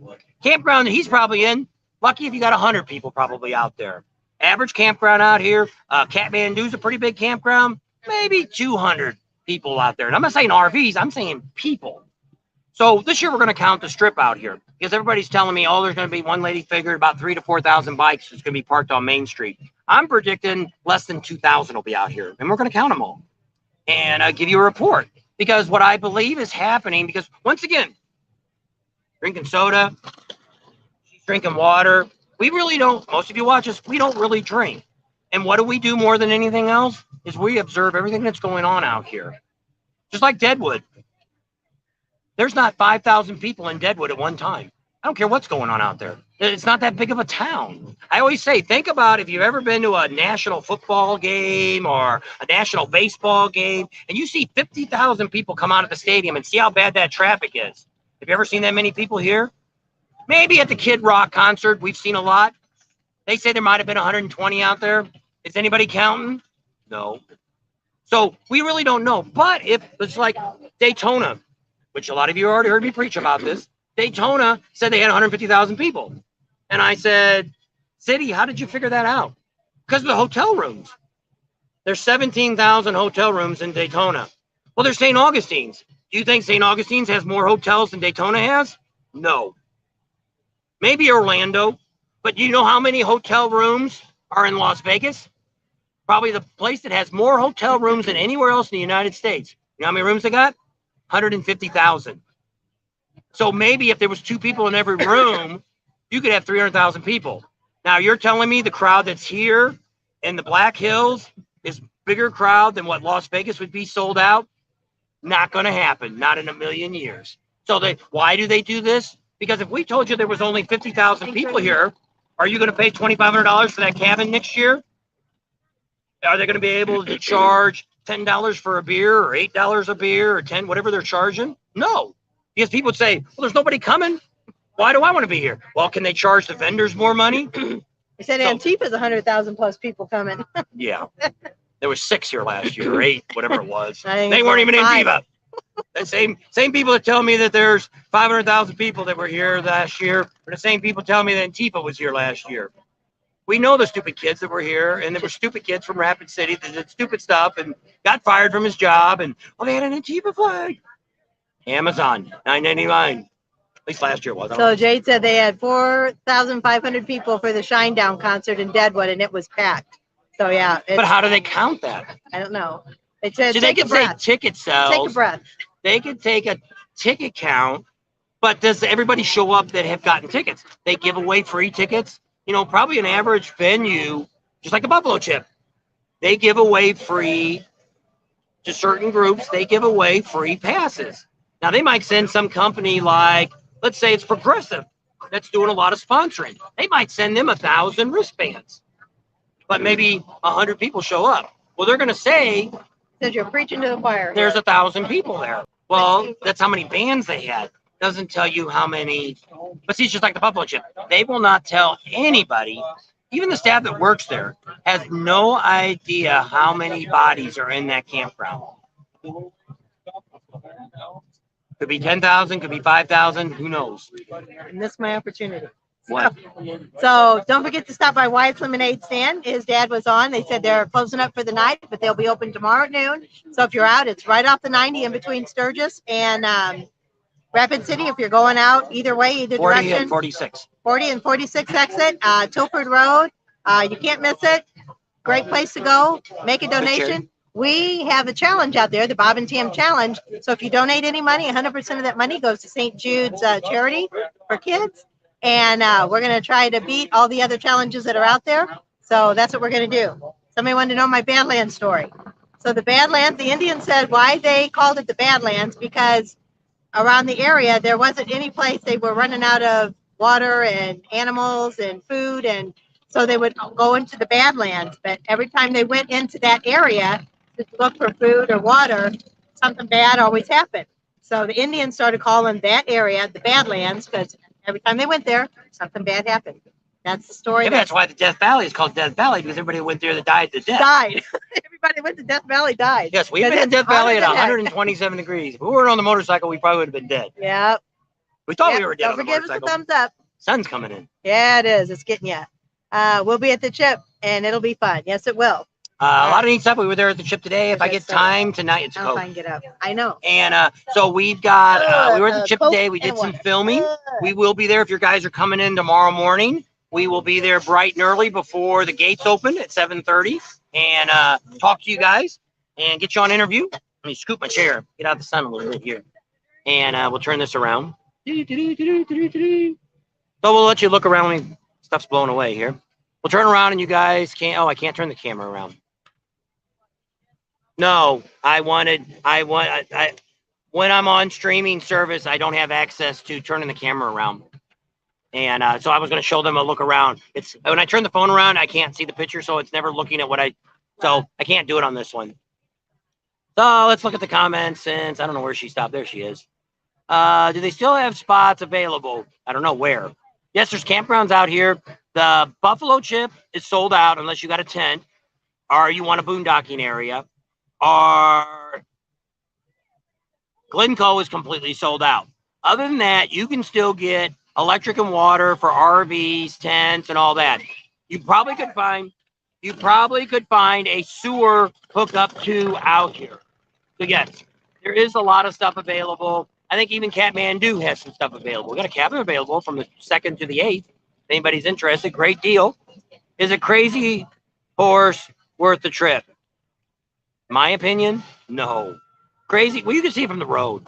You can watch our last year's video. You can drive right by it and see it.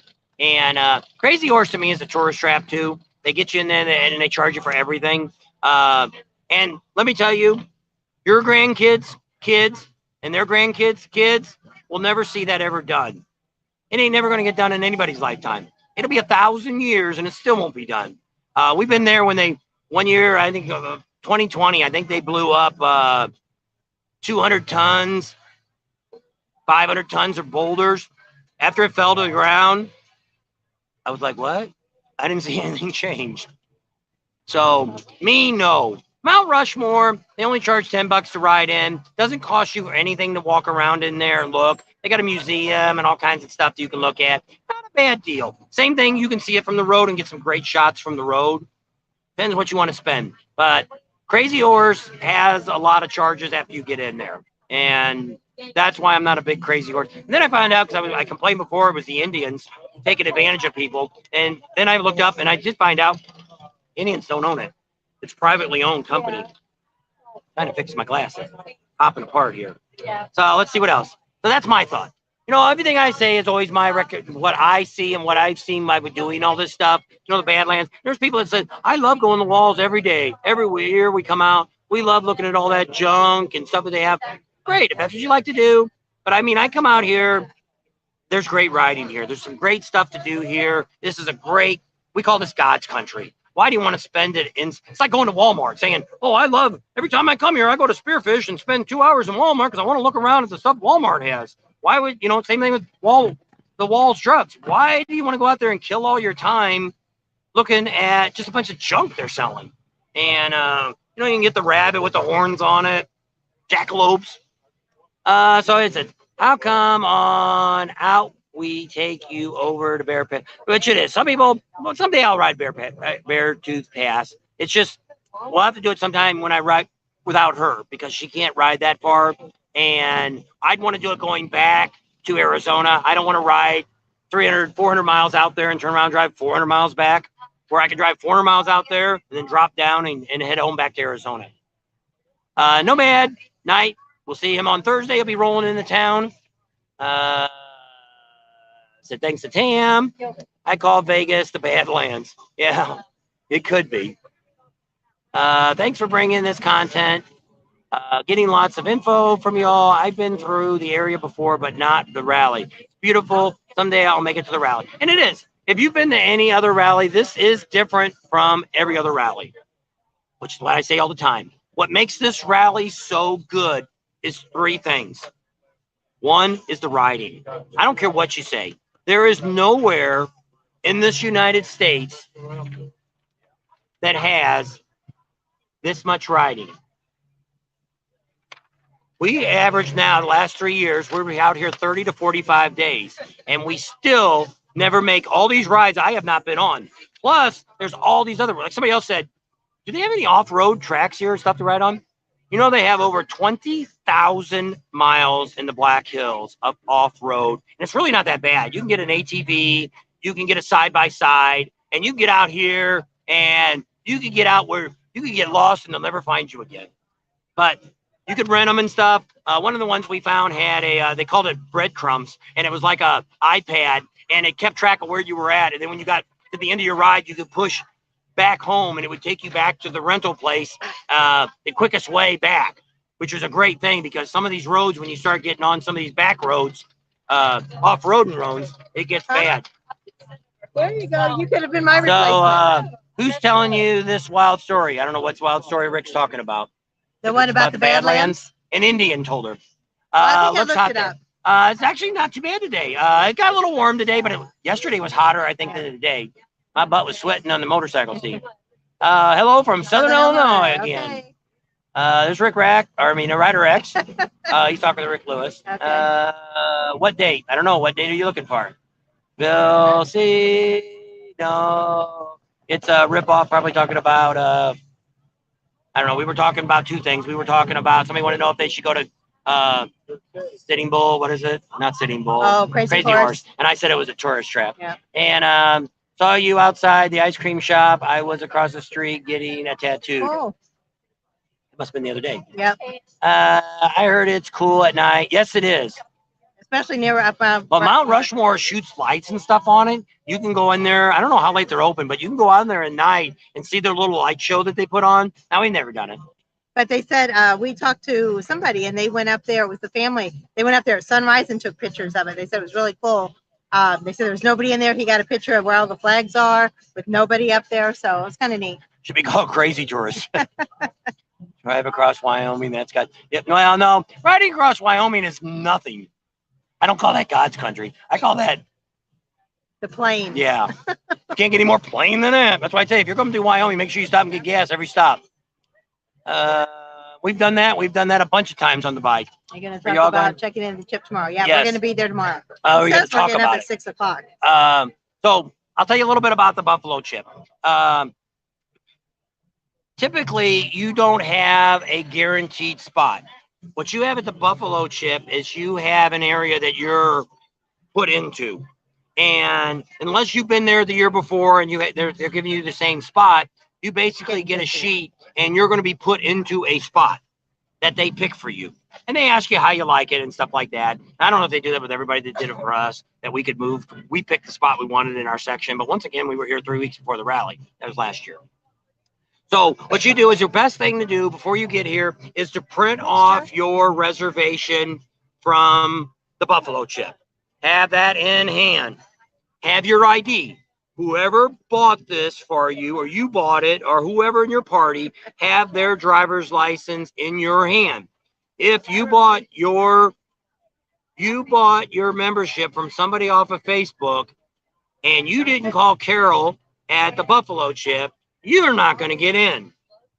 They do no transfers. So unless you've talked to Carol, you're not getting in.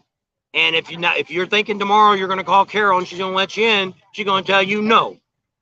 We don't do transfers. So that only way you're going to get into the campground is if that gentleman or girl or whoever it is comes with you and they check in. Get the wristbands, just like here. I had to show my ID. Now I could take this wristband off and give it to him, and he could get in and not get into any serious trouble. Because there is a number on it, and it is signed to me. But I've never seen them check your number against your ID. Because even if you lose the band, you have to report it immediately. Or if it breaks, you have to take the old one up. Yeah. Or they won't give you a new one. If you don't have your old one, you don't get a new one. Yeah. So if this flies off or breaks and you lose it. I don't know if we get away from the sun.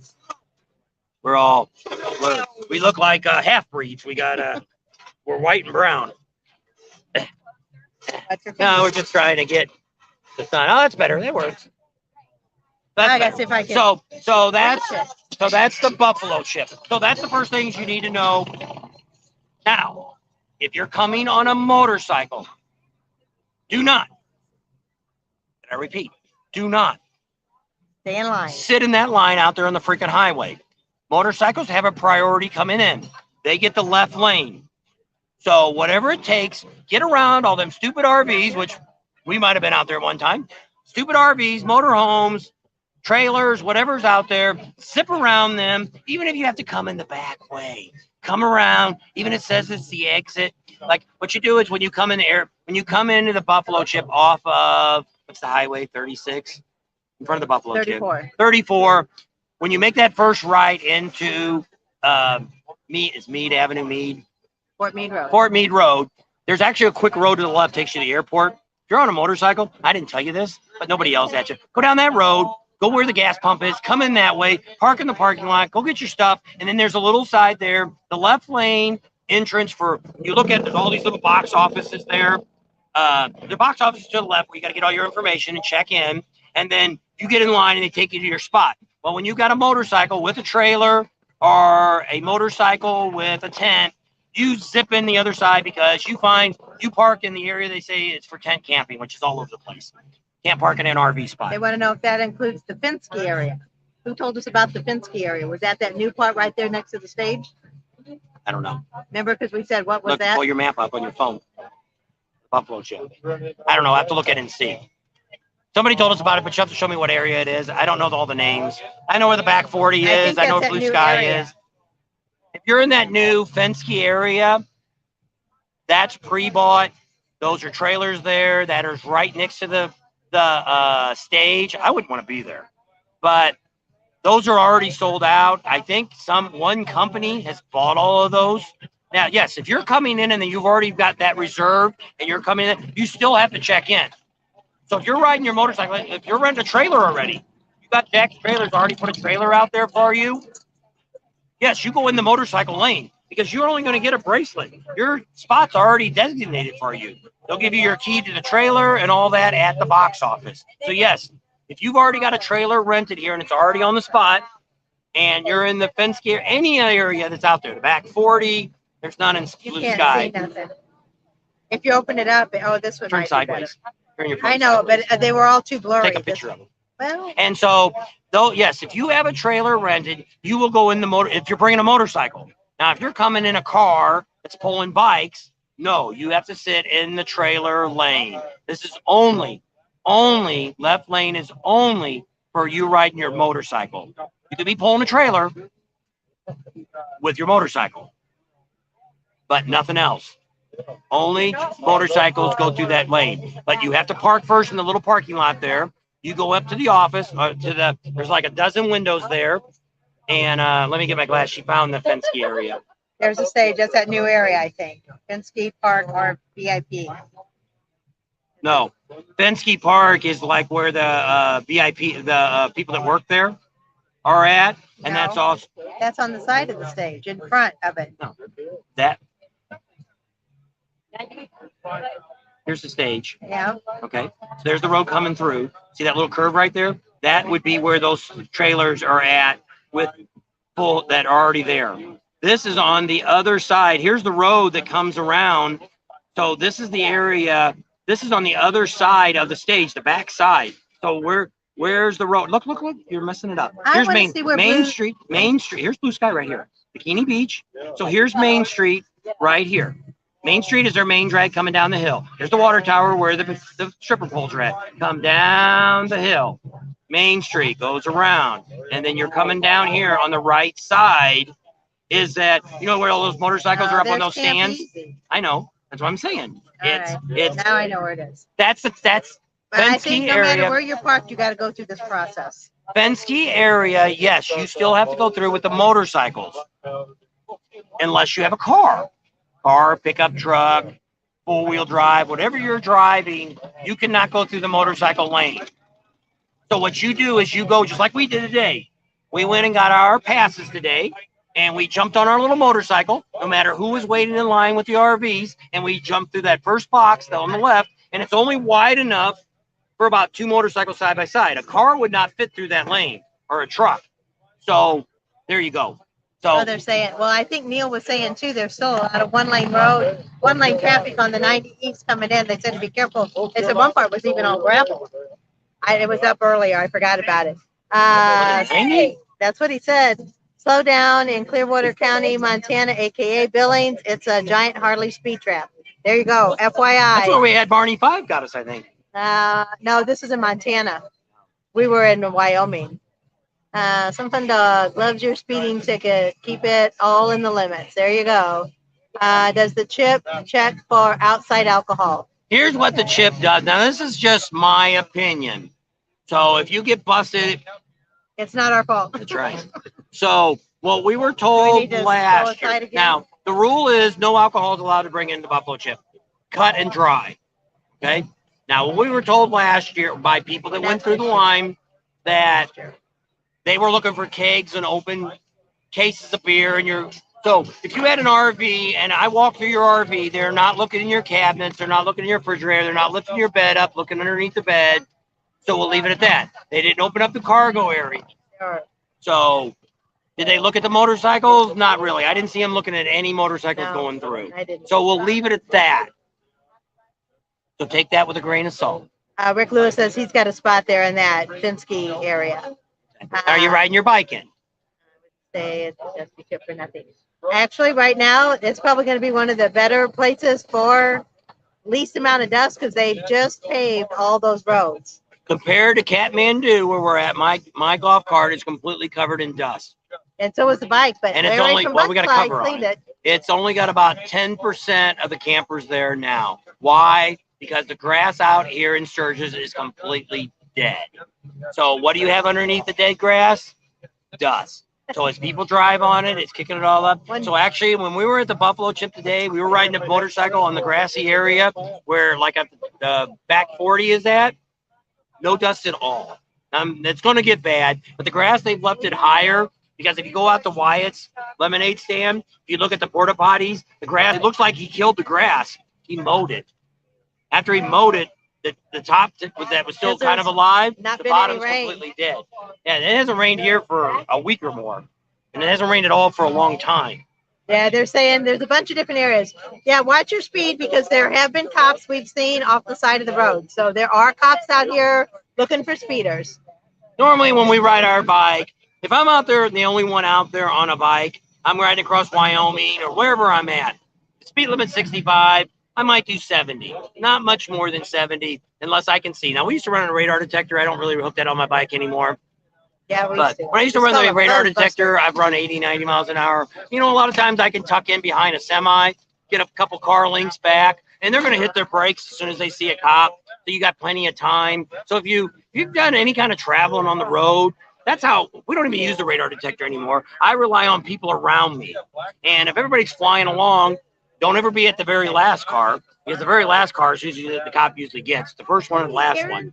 So kind of be in a bunch of people and cruise along. But I just got the sun in my eyes. I just got blinded. Who's buying the first drink at the Chip tomorrow? Well, we'll be out there. I don't know what time the Big Engine Bar opens. It probably doesn't open at 7:30. Oh, I know. Stinky. A porta potty in 100-degree weather.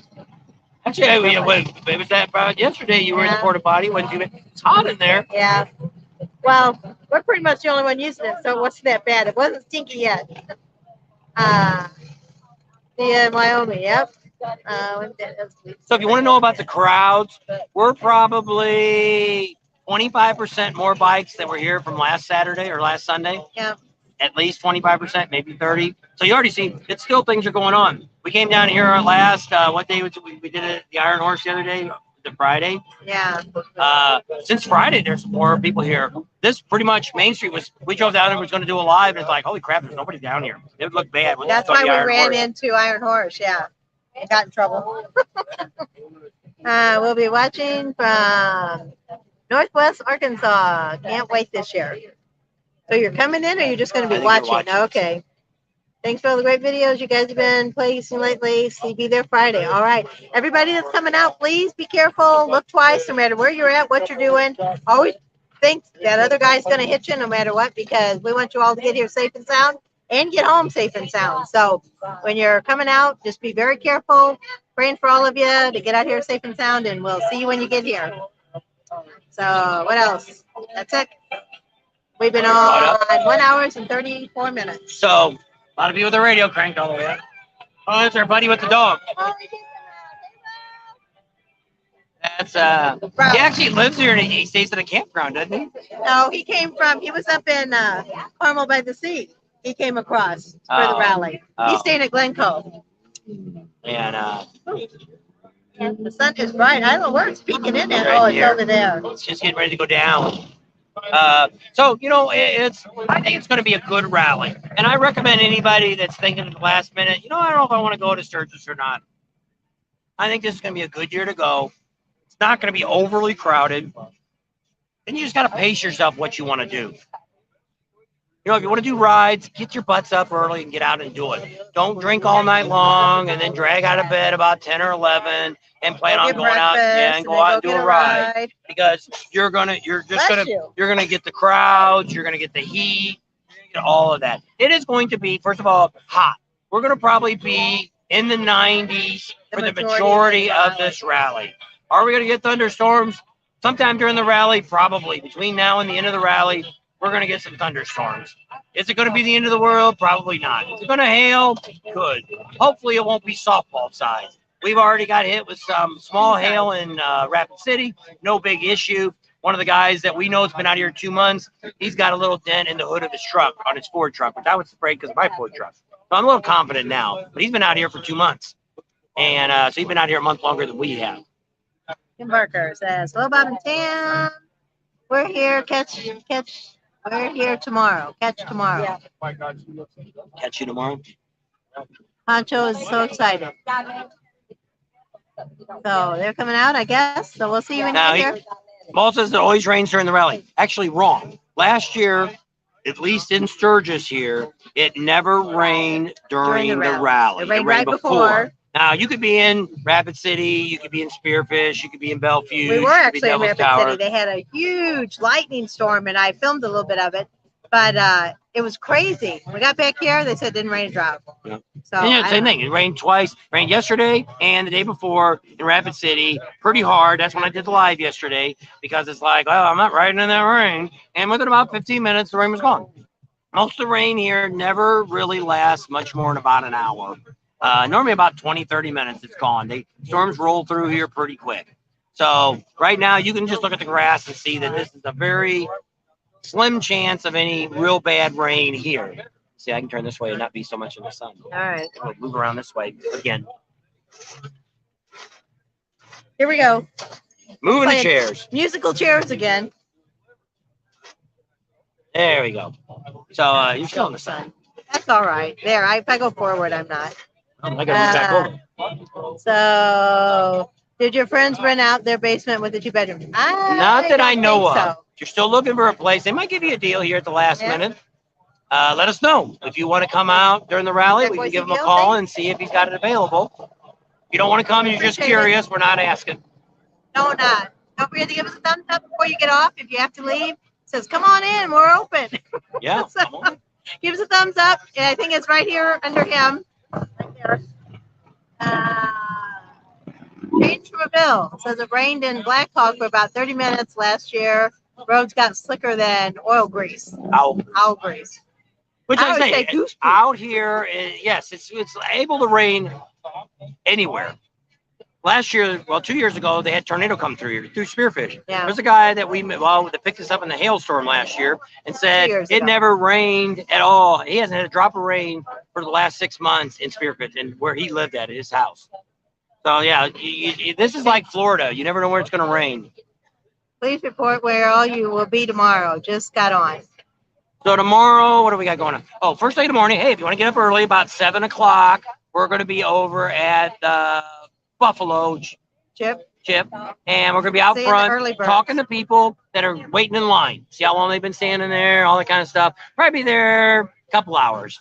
Then we'll be doing a little bit of riding once the rally starts. We did most of the major rides. We're going to go to Hewlett on Wednesday. That's anybody wants to go with us. That's ride out to next Hewlett. Week. That's on the 10th of August. And then Tuesday, we're going to ride out to Topless Tuesday. We'll be out there. That's in Alzada, Montana. And other than that, we don't Monday, we're going to be at the Legends ride in the morning. And in the our meet and greet in the afternoon. We're going to do our meet and greet. Took the word right out of my mouth. So right now, that's the only thing I've got planned for tomorrow is the Buffalo Chip. Now, there could be things that they're going to Bikini Beach opens and all that kind of stuff. There might be enough action going on that we just stay at the Chip the whole day. I don't know. We don't have anything planned other than that. This Wednesday, the BlackHills Harley, all the vendors open up. This week, a lot of the vendors here are opening up.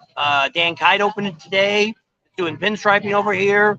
So we got a little short video that we're us driving through again. I'm going to try to get that done tonight or tomorrow morning early. I'm going to be up really early. And you'll be up at 4. So he wants to know if it's going to be busier this year than last year. I don't think pre-rally will be. Here's what happened last year is this part of the week was just as busy as the second half of the week, or the actual rally.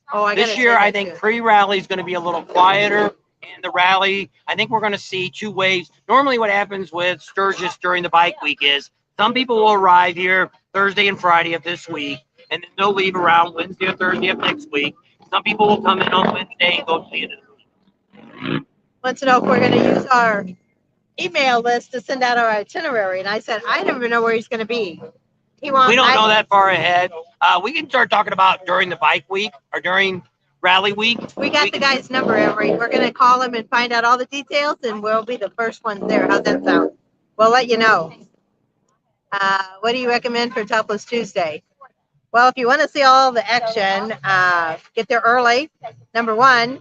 Number 2, it's packed and crazy. We're probably going to get there early, talk to the crowd, and then once the show starts, we're leaving because we've got some people there filming for us. So we're not staying for the show. It's too which we'll do. I don't know if hopefully we'll get our video done on, maybe we'll do a live and talk about Topless Tuesday. And you guys can ask the questions during that question and answer period, the good, the bad, and the ugly. And you can make up your mind what you want to do. That's what it rolls down to. What's your favorite event during Sturgis? Riding. Hey, Billy Jack. He's from Nebraska. There's Lone Star Rider. Are you in town yet? Here's how I normally do it. When we came out here, before we were ever YouTubers, before we ever knew what we know today, we would come out here on the Thursday of this week. We would roll in here to the campground, wherever we were at, if it's Kathmandu or if it's Shade Valley or staying in Doug's basement or where else have we stayed? RV, big RV park. So we've stayed in a bunch of different places here. So we'd roll in town. We'd figure out, most of the time we rented cabins, sheds. We stayed in, rented a motorhome once here that was already on the property. We stayed in Doug's basement once with Art. So that's kind of the places that we've stayed. And then now we pull the RV out the last 4 years, I guess, 19, 20, 21, 22. So last 4 years, we pulled the RV out. So we now look at, so when we got here, that's what we did. Now, we would try to, usually Saturday and Sunday, you know, we're here Friday, Saturday, and Sunday. Usually Friday and Saturday, we kind of hung around. Back then, it was the Full Throttle. The old Full Throttle was open. We'd hang out a lot at the Full Throttle. Went there. Buffalo Chip, we went out there maybe once, twice. The whole time I've ever been out there, I had no idea what they do. That's why we're looking at maybe doing that all next year. Had never been to Topless Tuesday. Never knew anything about that until we got into YouTube.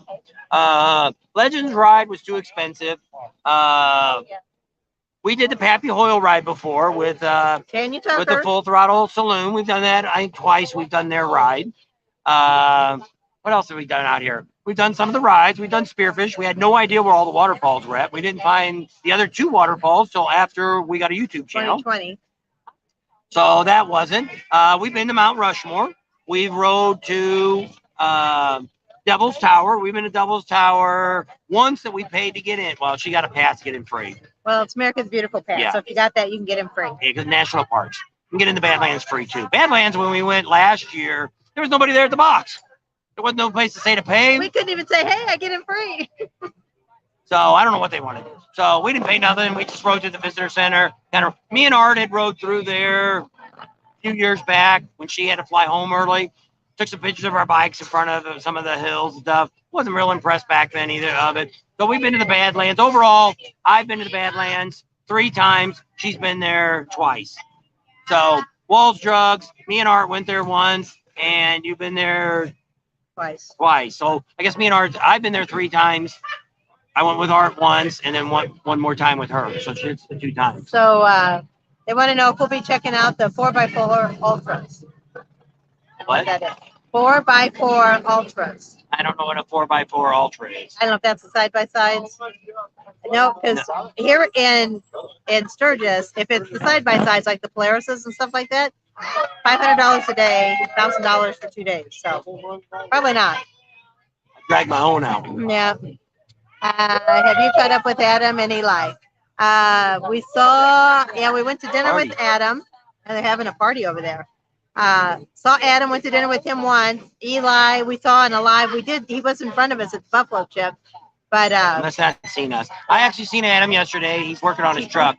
Put some L exhaust on it. Yeah. I will take you to the Hippie Hotel. It's a great time. Bring some Hippie stuff. Hollow? It says Hippie Hotel. I don't know. Oh, Hippie Hole. It's a great time. Bring some stuff to Pan for Gold if you're into that stuff. That's cool. And but I hear you got to take an ATV to get out there. And Michael they got a slide there. Ride for his sister. A brick or a rock slide. Yes, he does. But it starts in Nashville, Tennessee, or where is he from? Tennessee. Dreister. Starts with a T. Trumbull, Tennessee. Starts down there, and then they come up here. So it's not. I thought it was a ride. It started like at Full Throttle and went, but it doesn't. I looked it up. So, because I was trying to make a list of what everything was and when it started and where it was at. And I wanted to put out a little short every day. Oh, they're flashing before for you, so you guys would know what was going on the next Flash day. boobs over there. They're Where? down now. Yeah, look, where? Right there, those girls. They're The flashing Iron that guy taking a picture. Mountain ID was my favorite. Good. There you go. Just got mine tuned running a half hour ago. Sounds great. All right. We'll see you when you get here. What does a motorcycle look like? Right, Rex? He forgot. No, he got his bike back. Oh, they're still test No. riding it, aren't they? I think he's supposed to get it back Tuesday. I think All they right, told there. me. The 4x4 Ultra is a race behind the chip. It is a V8 motors with 60-foot jumps. Wow. I don't know nothing about that. We'll have to ask about that. Yeah. And also depends on when it is, because we've got pretty much Monday, Tuesday, and Wednesday of the rally already done, booked up for things to do. So we're only going to have Thursday, Friday, Saturday is all we're going to have open time to do anything. That's why I said this is going to be, if we do the Buffalo Chip next year, we'll see all this stuff. You'll see all this stuff before and after and during. But this year, because we've got our meet and greet, we've got the Topless Tuesday thing. This will be probably the last year we do Topless Tuesday. If the buddy that does it enjoys it, I don't have to do it, and we'll just split the money on it. And we may get a lot more events because we're going to introduce him to Prime Cut Pro. At Topless Tuesday. What's his name? Michael. No. Kelly. Kelly, that's it. I couldn't think. Kelly, and maybe he'll get linked up with him and start getting a bunch of shows. Yep. How much does it cost you guys to stay for the rally? Well, this year, Kathmandu put us up. So what we've gotten now is we've gotten to where, which it is, we don't really charge anybody for what we do. Now, we've got a couple of big sponsors thinking about us, and we'll see how that goes. Because like I say, if any of you have been watching our channel, we're going to definitely change next year in a couple different ways. One, it just kind of depends on, because it costs us $1,200 to get here from New Hampshire, and I just made that money today. That's how far behind we are. So we've already spent we've already spent about $800 with the truck and the motorcycle in the month we've been here, driving around, getting you all the content that you've seen and what you haven't seen yet. I got 11 videos still in the queue, and I just did 2 today. So now we're back up to 13 videos that need to get processed. I've got 5 videos right now that are in the queue in YouTube that hasn't even been posted yet for you to see yet. So, yes, we have a lot of stuff going on. 31, 32. So we'll see how all that goes. Some of the videos of what happens at this rally, you are not going to see till after the event, because 48 days. Once we leave here, I'm assuming we're leaving on Tuesday. Be about 48 days we've been here. We'll be here for this event. As for Fran, she's my girlfriend, also the manager of the Loud America. All right. It's Faryn. Faryn? Faryn. All right, Caden, we'll have to ask for Faryn. See where she's at. Let me write that down so I don't lose it. Are we going to City Rally? I don't know what City Rally is, but probably not. What is the Loud American? Loud American is a bar. And what it is what we have down here on Main Street, we have a couple bars across the street from each other. You've got Loud American here on my right, which is where we're sitting at. They have a little courtyard out here. I can't flip the camera around. We're doing it to where Facebook people and YouTube can watch at the same time. Can you put this one on it? Yeah, you could. You can link into it, log on to it. And across the street here is One Eye Jazz. They have a new, there's a new owner there. They make sure you put the sound off as soon as it comes on, before it comes on.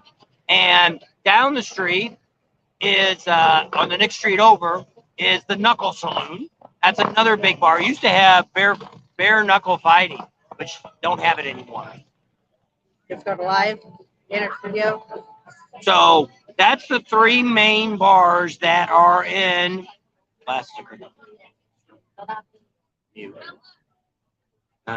switch settings, camera, facing front, facing back. There you go. Close that, close that. It's mute. All right. There you go. Your hand's in the way. So look at it. You don't have to stand up. The bushes are in the way. So this is Girl S and Tammy and Jerry. How about that? He's our newest subscriber as of about 15, 20 minutes ago. Probably about an hour now. It's an hour and a half. So across the street, you got to stand up because the grass is too high here. So what you're looking at now is the one-eyed jacks. Camera doesn't do it justice. If we had if we had the computer here, we could make it look better. Oh, there's layout. There we go. Let's go there. Here. There you go. It looks better. That there is Loud American. So what you got here is you got the bar on this side, and then so here's where we're at. And I wanted her to walk down there. I don't know. I don't see where she went. So she's going down the side of the street now. So this is the whole side of Loud American there. And on the right there that you're looking at, that's Al's place. It's a place where they have a bunch of people selling junk, T-shirts and all that. And go down that way. So she's going to go down to the other end, and that's where, show where the band's play.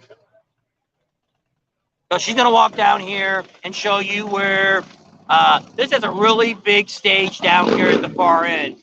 All these bars here. Oh, I also forgot to say that the Iron Horse is out there. Iron Horse and Broken Spoke is right on the corner of LaSalle and Junction. All these places have free concerts. So you can come in here. So you can check this out. This is a pavilion. They've got a tent over the top. No band here. Across the street, they got a band tonight playing. Oh, Jasmine Kane's going to come on here around 9 o'clock, I think it is tonight. So they got a big stage down there at the back, bunch of bars. I think it's the Jack Daniels stage, they call this. So this is just this bar here, Loud American. So that's what you get when you come here. This is the kind of establishments that are downtown. Broken Spoke, Iron Horse, and Broken Spoke is the same place. That's a very large venue too. They're kind of fenced in, and you get in the back, and they have big places for concerts. There's my bike, and so you can kind of see that. Let's see what people are asking. And we go way back up here.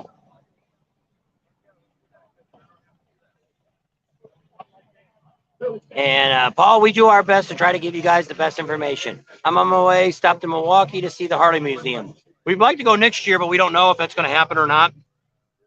We got to talk to somebody about a campground. I have a 5.4 TB drive, 4 terabyte full of videos and photos for the last 4 years that I have not been edited and posted. Yeah, you can we've got pictures like that. Which I got to go home and I'm going to redo. When we get home, I'm going to redo all of our files and put like the buffalo chip and full throttle, everything. It's probably going to take me 2 years to do all that for all the videos that we have because I can't find anything. And now I'm doing that. Enjoy your live videos. Thanks, Randy. I'm the bartender at the Knuckle. Oh, I was going to ask for Farron. What was your name? Farron. Go ask the girl. Go up and ask one of these girls how to pronounce her name.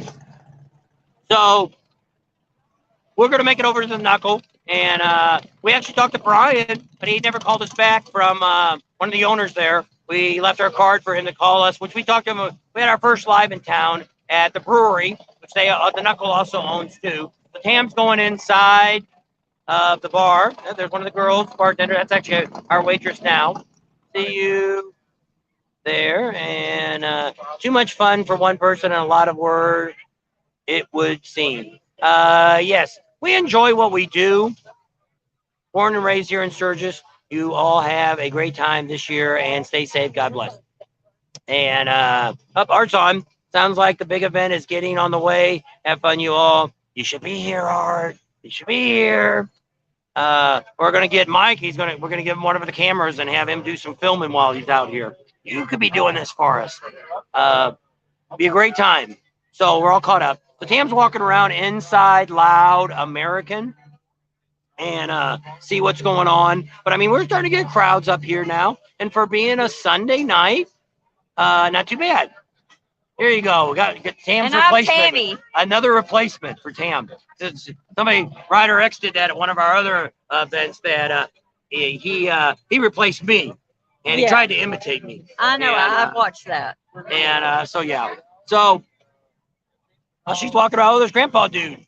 And grandpa dude, we used your gift card the other day. I don't know if Tam told you or not, but we ended up eating over there at, I don't know, one of the places over there in Rapid City.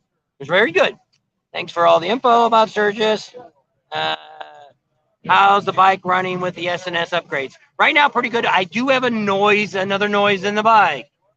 And what we're going to do is I'm a standing Tam. next week, Next we are month. going to take it in the shop and we're going to show you what else is wrong with my bike.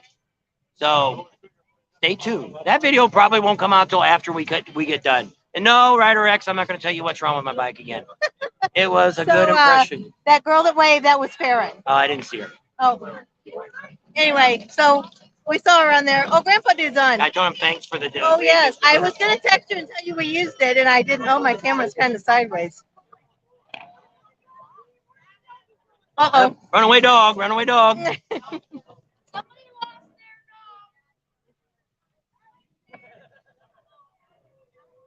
They can't say he's not leashed up. Yeah? Dog's off leash. He's That's got a what leash up. Bug Slide Larry says. He said, they said your dog must be on a leash at all times. So he puts the leash on the dog and lets the dog go. He says, dog's on a leash. Right. Nobody said nothing about having to hold it. Nope. So. Well, it's like I always say when you go into a restaurant, it says no shirt, no shoe, no shirt, no shoes, no service. So you can drop your drawers. There's no sign saying you can't drop your drawers. I told a girl one time that. She goes, oh, please don't take your pants off. Not another noise. Yes, another noise in my motor. Yes. But I think this one we're going to be able to show you what the noise is as they take it apart. This one's going to be sponsored by a company.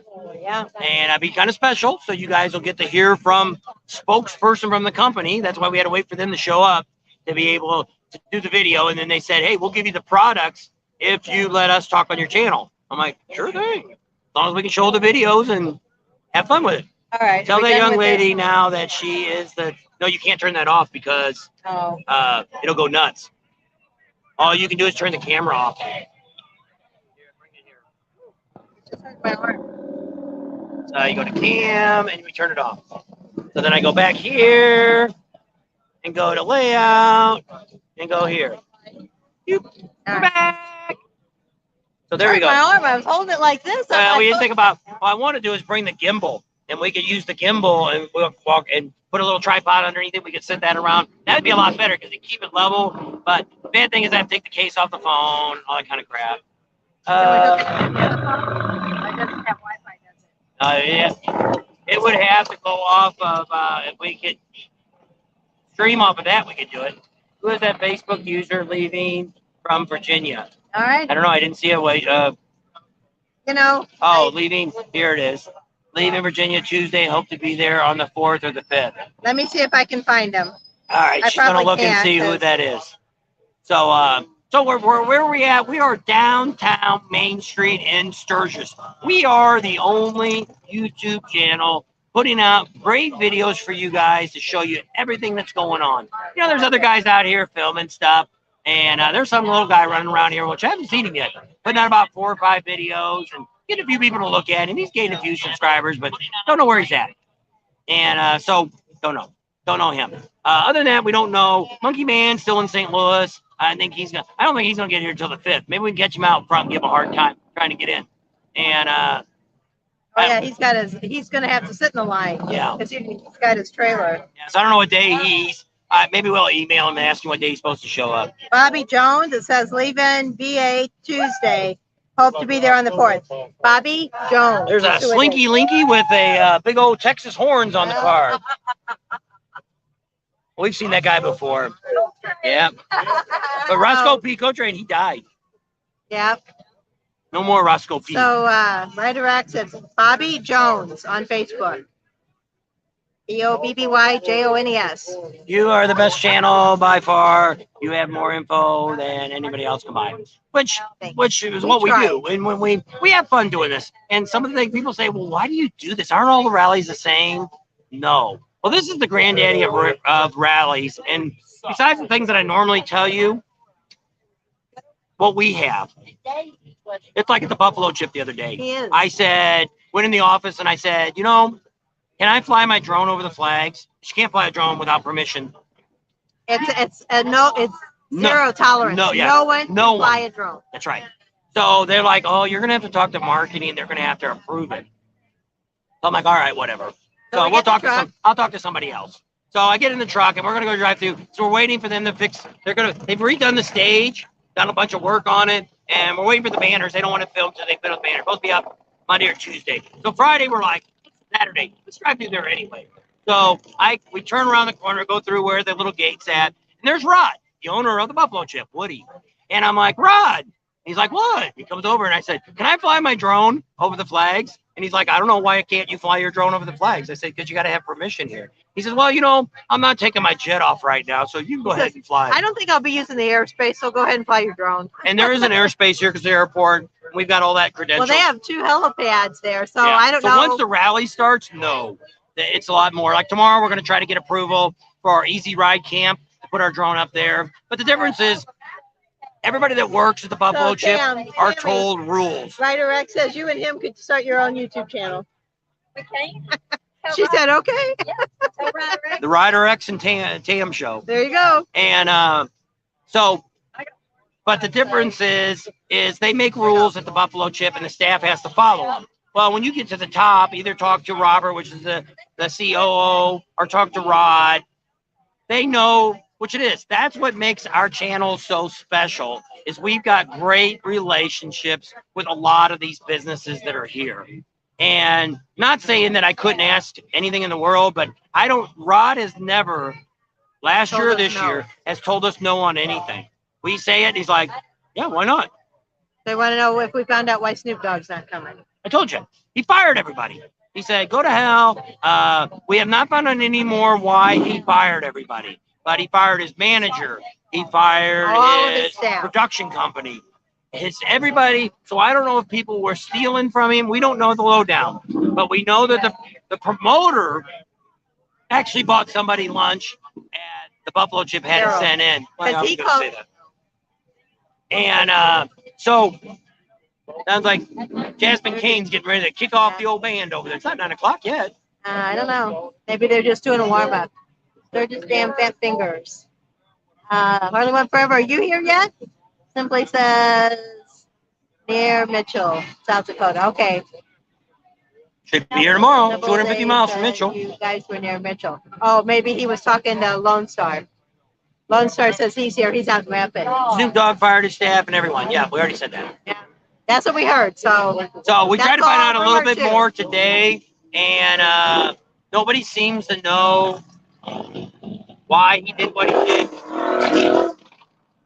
I think it's once again, there's a guy looking for attention, and we're only a half a block away from the police station. But remember, in Sturgis, and in Daytona, and a lot of these other places, if you want attention, the local police department is happy to give you that great attention that you deserve to have. So remember, I don't know, she must have started her concert. So Jasmine Kane's playing over here right now. Actually, I think she's playing the next. Maybe she already played. Yeah. She played 3 nights, 29th, the 39th, 30th, and 31st. So today's the 31st. Oh, so last night for Jasmine Kane. So yes, we are going to Hewlett on Wednesday, and we're going to meet at Spearfish. You need to pick a time. I say 8, leave it 8. Because we want to stop a few places on the way out there. You got to get out there by 10:30. So it takes an hour to get out there. And if you're going to stop at the Stone House and The Stone House, when we stop at the Stone House, there will be nothing going on. There probably won't be It's open. just a chance for you to see what the Stone House looks like. You can look at the building and stuff like that. Other than that, what are you showing me? I'm spinning. I guess it's not on this one. I don't know. So Wednesday, we're going to meet at Spearfish. We'll give you the definite time. Wednesday morning, it's either going to kickstands up at 8 or kickstands up at 9. And we'll probably go out there about an hour earlier and have breakfast. Where? at the Perkins Pancake House in Spearfish. Same place we had the ride last year leave from. Snoop found out no one was interested in the show. I think it's 50-50. There's some people that are very upset he's not coming, and the other half are like, who cares? So, probably went forever. I was in Mitchell. Okay, yeah. Okay, so Lone Star was in Mitchell yesterday, and he's in Spearfish, or in Rapid now. I would have liked to see Snoop Dogg. We wanted her to get a picture with Snoop Doggy, but not going to happen. No. I'm not a big Ice-T fan. I'm not. When she ended up listening to Bones and Thugs, kind of like Boys to Men. I know. Another 90s rap group. But I mean, they needed something last minute. And we actually talked to Damon and his sister Tony. They are the sons and daughters of the owner and Carol. They're their kids. And we did an interview with them the other day, and we ended up finding out they were talking about Snoop Dogg. So as of like 3 or 4 days ago, they didn't even know yet. Because I was thinking they probably already known for quite a while, but no, they had about a day's notice to find help. When they Horn blows. The driver, as soon as he called, they made it public that he was canceled. So. And all you butts that called up the girls and complained. Now, if you bought a VIP pass for the Buffalo Chip Bar Snoop Dogg, we're going to go in tomorrow, Monday, and talk to them about that because, you know, if I paid $240 or $300 for a VIP pass, I don't want to see Ice-T. That's the way it is. I don't want a VIP. Now, we're going to see if there's a chance that you could get use that VIP pass for another event at the Chip. Now, I'm not saying that's going to happen, but I think that, once again, $250, and now they say you're buying the pass for a camping pass. You're buying a camping But when you buy a VIP pass, it's not a camping pass. So I don't know. So we're going to find out. We're going to talk to them, see what they think, what they say. You know, maybe they're going to say that's just the way it is. Somebody wanted to know, Country Strong, what you thought about the Cheyenne Rodeo, if you would suggest going to it. I don't know. We've never been. We've been to rodeos. We're not big rodeo people. I don't like when they throw the baby cows on the ground and they go, ugh. They did that. We just had the big rodeo here in Deadwood, and it looked like it was a pretty good event. And but I mean, a rodeo is a rodeo. They have big ones in Vegas. I wouldn't mind going sometime, but I mean, it is what it is. But I mean, the Cheyenne Rodeo should be a good one if you like rodeos. Lone Star don't care about Snoop Dogg. Basically, it was about 75% of the people said, who cares about Snoop Dogg? And about 25%, probably less than that, probably 10% of the people that bought VIP and was only planning on coming to see Snoop Dogg. I'm wondering if there are any. That's my question. Anybody on here bought a VIP pass, and the only reason you came to Sturgis on your motorcycle was you were planning on seeing Snoop Dogg, and that was the only reason you came? Hi, Ron. So I'm just curious. Not saying there's not anybody, but I don't come to motorcycle rallies for the concerts. That wouldn't be, even if they had Jimmy Buffett out here, Bob Seger, I could go before Snoop Dogg canceled. I would rather go to Los Angeles, Las Vegas, and see Snoop Dogg and pay $500 or $1,000 to sit in the front row. I don't have to listen to motorcycles revving up their engines and all that and breathe all the smoke. Don't have to stand. You know, that's what we do when we go to concerts. We like to buy the front row section is where we sit. Because I found out once you sit in the front row section, you will never sit in any section again. Because we always used to sit in the nosebleed section, and we were happy.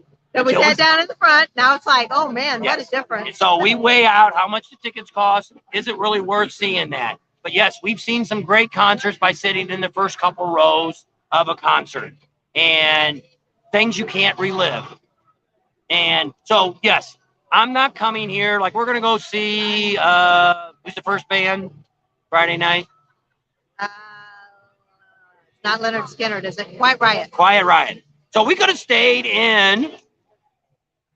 Buffalo Chip? No, we could have stayed in Bullhead City, and we could have seen that for free and had front row seats.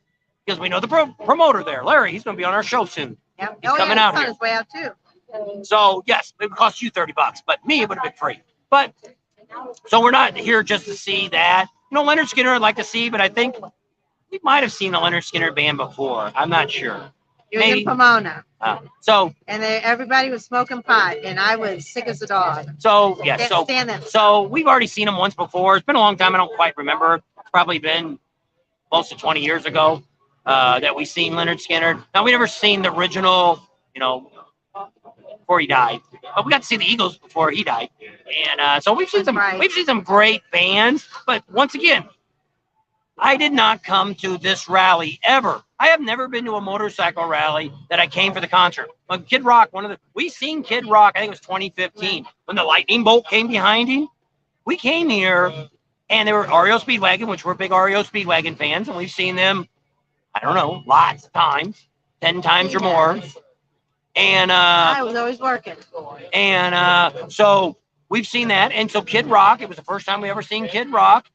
But did I come here to see Kid Rock? Well, it ended up raining in that concert, and we were parked in the back field because we weren't staying here. We were here with Art. Once it started pouring down, the field had already turned to dirt. And I looked at Art and said, we got to get the hell out of here before it rains hard. And that mud, those bikes are going to fall over like dominoes. And people are going to be sliding around. And he's like, well, Art's like, Art could care less about the music. Get on the bikes, and we left. So we heard like 3 songs, and that was it. But did I cry over that? No. But I didn't come to the rallies for the concert. Slim Jim said he saw Quiet Riot in the 80s and about made his ears bleed. We saw Meatloaf, and I took my kids. It was a Six Flags. And man, my ears rang for 3 days, and I thought, my poor babies, I just deafened my kids.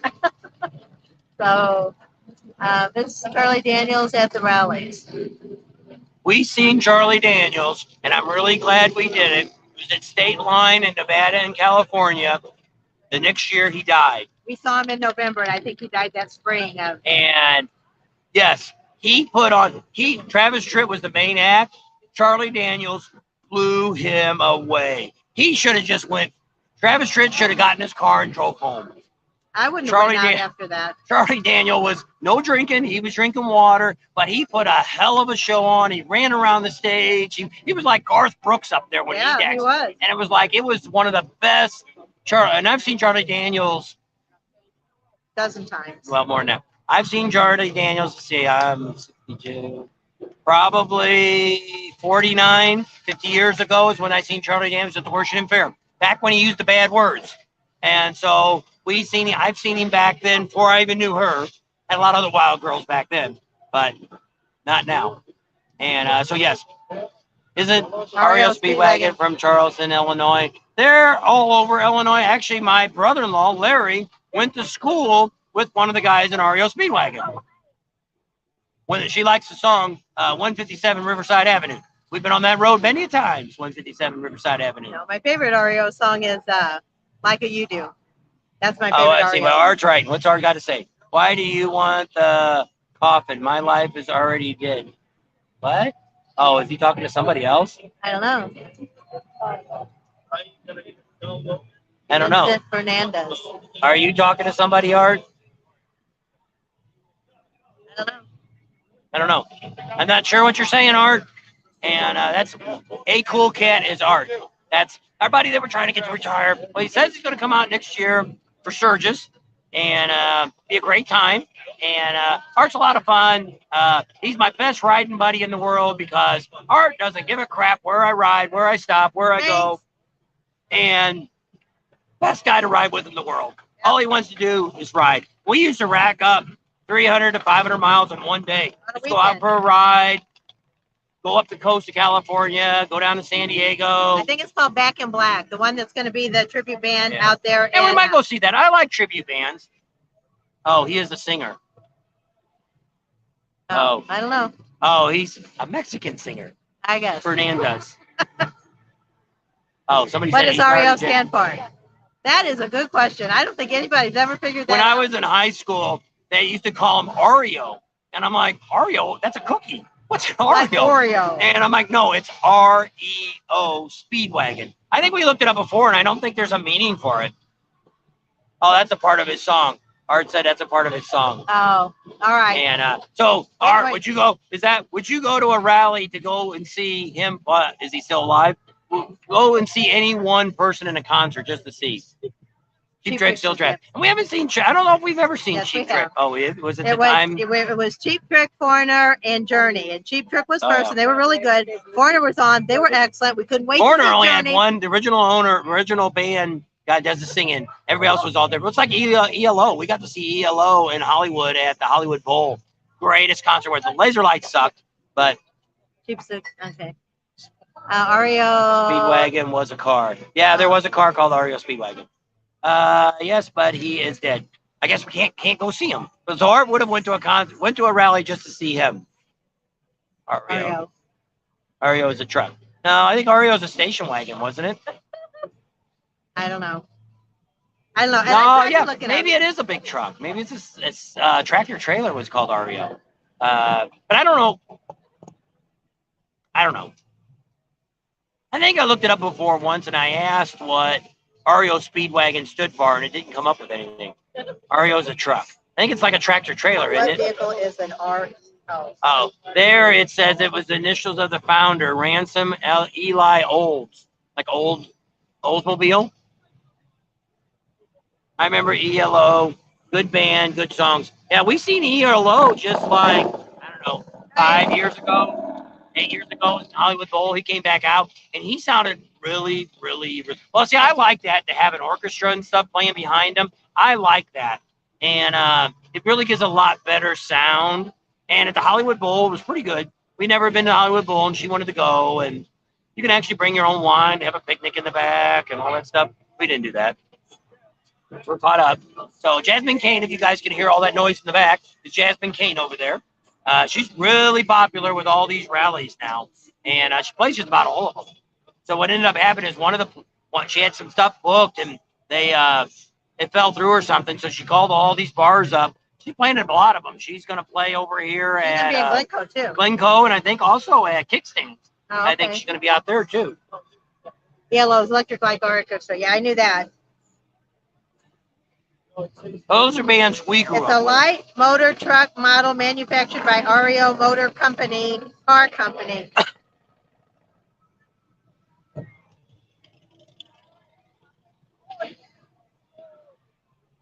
So you go into REO Speedwagon, there's actually Wikipedia.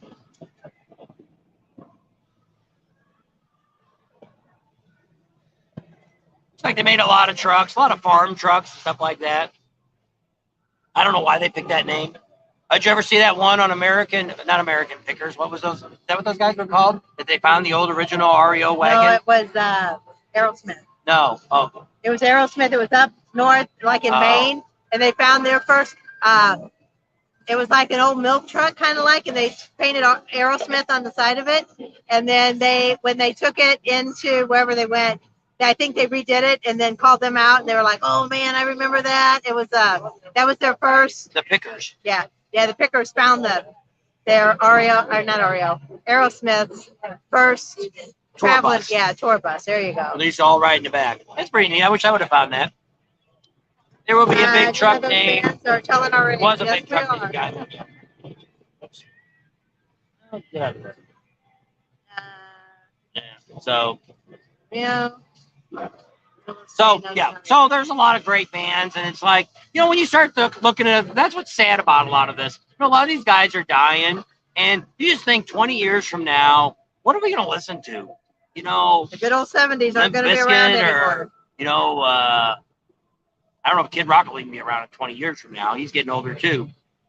So you look at it as, when we all grew up with us, only band I never got to see that I'd still like to see is Boston. I never got to see them in person. We went to see their laser show. Yeah. That was big in the 70s. And so we never got to see Boston. Other than that, that's about the only band I regret that I never got to see. Only other person I regret that I never got to see was George Carlin in concert. And he's a comedian. And what was funny, right when I started thinking about going to see him, he died. And then he said there was somebody else, a musical group he wanted to go see. I think it was like REO. I think it was Bob Seger, probably. We've seen Bob Seger. Oh, no. Somebody else. And then he died. And I said, next time you say you want to go see somebody, we better go see him, because otherwise you're going to die. I don't remember who the other one was. And I said, there's people go just like Aerosmith. He's on drugs again, and he's in rehab, and it's not probably it's like the Rolling Stones too. How many more years can they keep out there? Now we never seen the Rolling Stones. We never seen Paul McCartney. Well, some of these bands like Paul McCartney. Paul McCartney is so tone deaf now that when he does sing, you can't. He's so off key. It's kind of like watching David Allan Coe, and. That's like David Allan Coe. People always ban. Well, we'll probably never see David Allan Coe in a concert again either. I don't think I'm surprised he's still alive today. But they said who did we see at Hollywood Parade? Tony Bennett, and he was singing all the Christmas songs. Oh, he was way off key too. But it gets to be where these guys are old. They don't sound the same. Well, I want to remember Paul McCartney the way he was, not how. But see, sometimes like David Allan Coe, people that go see David Allan Coe do not give a crap how he sounds. It's just to be in the presence of somebody that's done the things that he's done. And it's just an honor. Where I'd be happy to meet, like we did. We met David Allan Coe. We were supposed to get an interview, but they got him too drunk. It's kind of sad that his relatives getting drunk before concert. The poor old guy's about half dead now. And it's like, and so it's like Paul McCartney. I would love to meet the guy and talk to him, but I really don't want to hear him sing. But I mean, it's just like some of the bands we've been to, ELO's like that. You can close your eyes and it sounded like the album. Her favorite? Not Just Real Tall. I can't think of his name now. George Thorogood. Another one I like is John Fogerty from CCR. I like him. But I mean, what was crazy was he was so stoned all the time back then that he didn't even make sense what he was saying. But he just wrote the lyrics down. And but I mean, we've seen a lot of different bands over the years, especially being in California for 20 years. We got to see the Knack, their one-hit wonders. We got to see all these other people, Linda Ronstadt, Pat Benatar. Never seen Madonna. Blondie. We've seen Blondie. 2.5 hours. Holy Jennifer Jupiter, Batman. We've been on a long freaking time. So we're up to 166 people. And we're dropping. We were over 200. D-Top is my favorite. Miss Dusty. Well, the only thing we had trouble with ZZ Top is they sound what they did. We've seen them in concert a couple times. They have no personality. They walk out on the stage. They play their music. They walk back off the stage. They never say, "Welcome to Timbuktu. Kiss my ass. See you later." Yeah. And so she likes, and then we kind of like it too. We went to Garth Brooks. We had a personal invitation when he did the TV show a couple years ago where he talked about his music. She loved that. We actually was like 2 rows from the front for like $50 tickets. We got VIP from the Wins. And before we had a YouTube channel. So we were nobody. I just had signed up for the Win package. And they gave it to us. And because they said you had to sign a release saying that you could be on the TV show. Not get paid for it. Yeah. So we're like, let's just pay $50. Let's just go. So he drove over there from California, and he went through all these songs that made him write the songs that he wrote.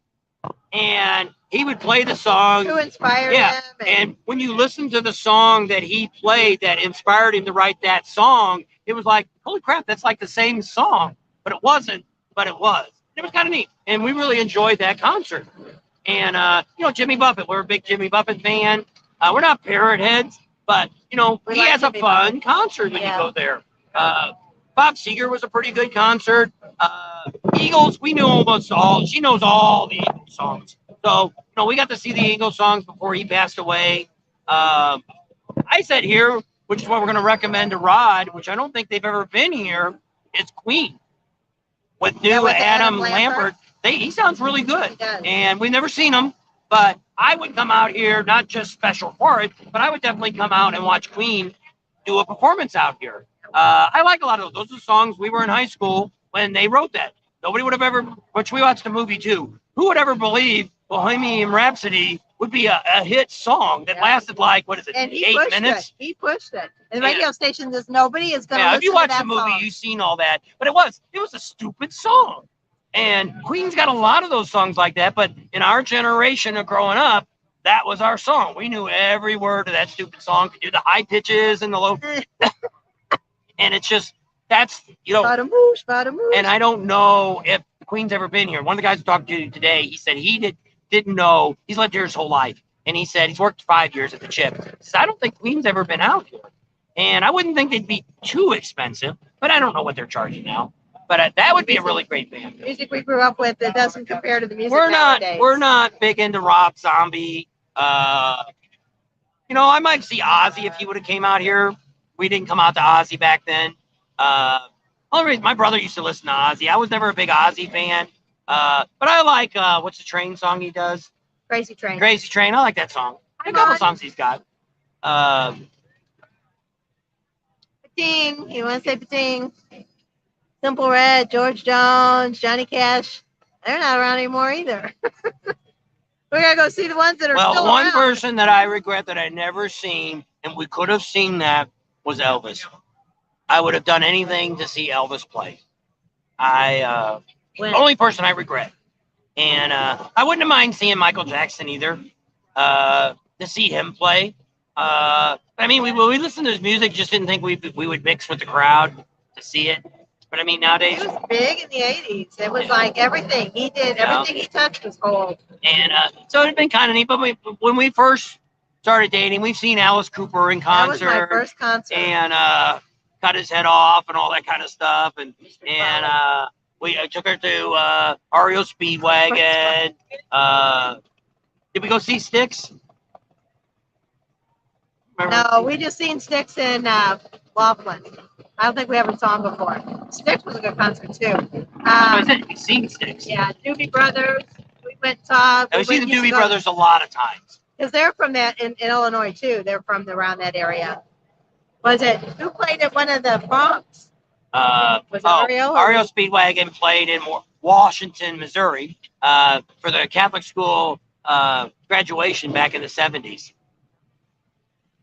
Waylon, yeah, Well, my sister actually, back in the day, when I was just a little kid, she actually seen Kiss play in Forest Park in St. Louis without makeup before they were called before Kiss. They were anybody. But they came out and they were playing without makeup. Seen the Sunshine Band, yeah, we could disco. Ozzy, Casey in the Sunshine, Illinois. he still does concerts, but he's shaved all of his hair off. They said he played. They saw him in Carbondale.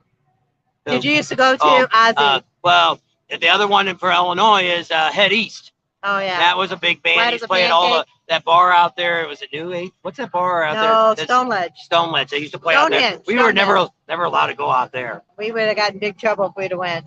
Brother and sister all went out there, but I never could go out there. David Allan Coe, yeah, we were talking about him. They're all good. I know. The Bee Gees, yeah, those are some. Getting back in there. Yep. Getting disco. Captain and Tennille, I like them. We seen Captain and Tennille, or maybe it was with my mom and dad. I don't think I ever saw him. Must have been with my mom and dad. I would love to see Garth Brooks again. We've seen him several times too. Probably Garth Brooks and Charlie Daniels are the two bands we've seen the most. No, REO Speedwagon we've seen a lot. Oh yeah, I don't know. And Jimmy Buffett we've seen a lot. We've been to at least 5 or 6 concerts of Jimmy Buffett. 2:30. Here in Carpenter. I'm not a Carpenter fan. I like them. Earth, Wind and Fire, Kid Rock. Yep. They're all War. Zeppelin. Art, I can't believe you knew Zeppelin. How was the sun treating you? I know we didn't put sunscreen on today, so Billy Joel. We've seen Billy Joel. Yeah, we've seen Billy Joel. Haven't seen Stevie Ray Vaughan. No. He's not a huge blues person. I don't mind the blues, but he's not. Well, I wished I would have seen, which I didn't go see, is Chris. Christopherson? No, the guy that does the blues. He was in Laughlin. Chris. Oh, Chris Stapleton. Chris Stapleton. I would have. He came to Laughlin where we live a year or two ago, and we should have went, and I didn't go. I didn't realize. Barely. I don't know if it's still daylight.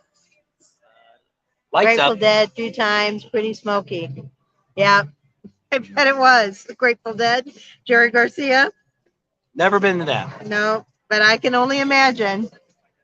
38 Special. 38 Special has been at some of the events that we've been at, but I don't think we've ever seen him. What And he might temperature have at the been moment? In Pomona. I think when we saw ZZ Top, I think 38 Special was there. Right now, it says it is 87 No, degrees. I don't think it's 87. 77.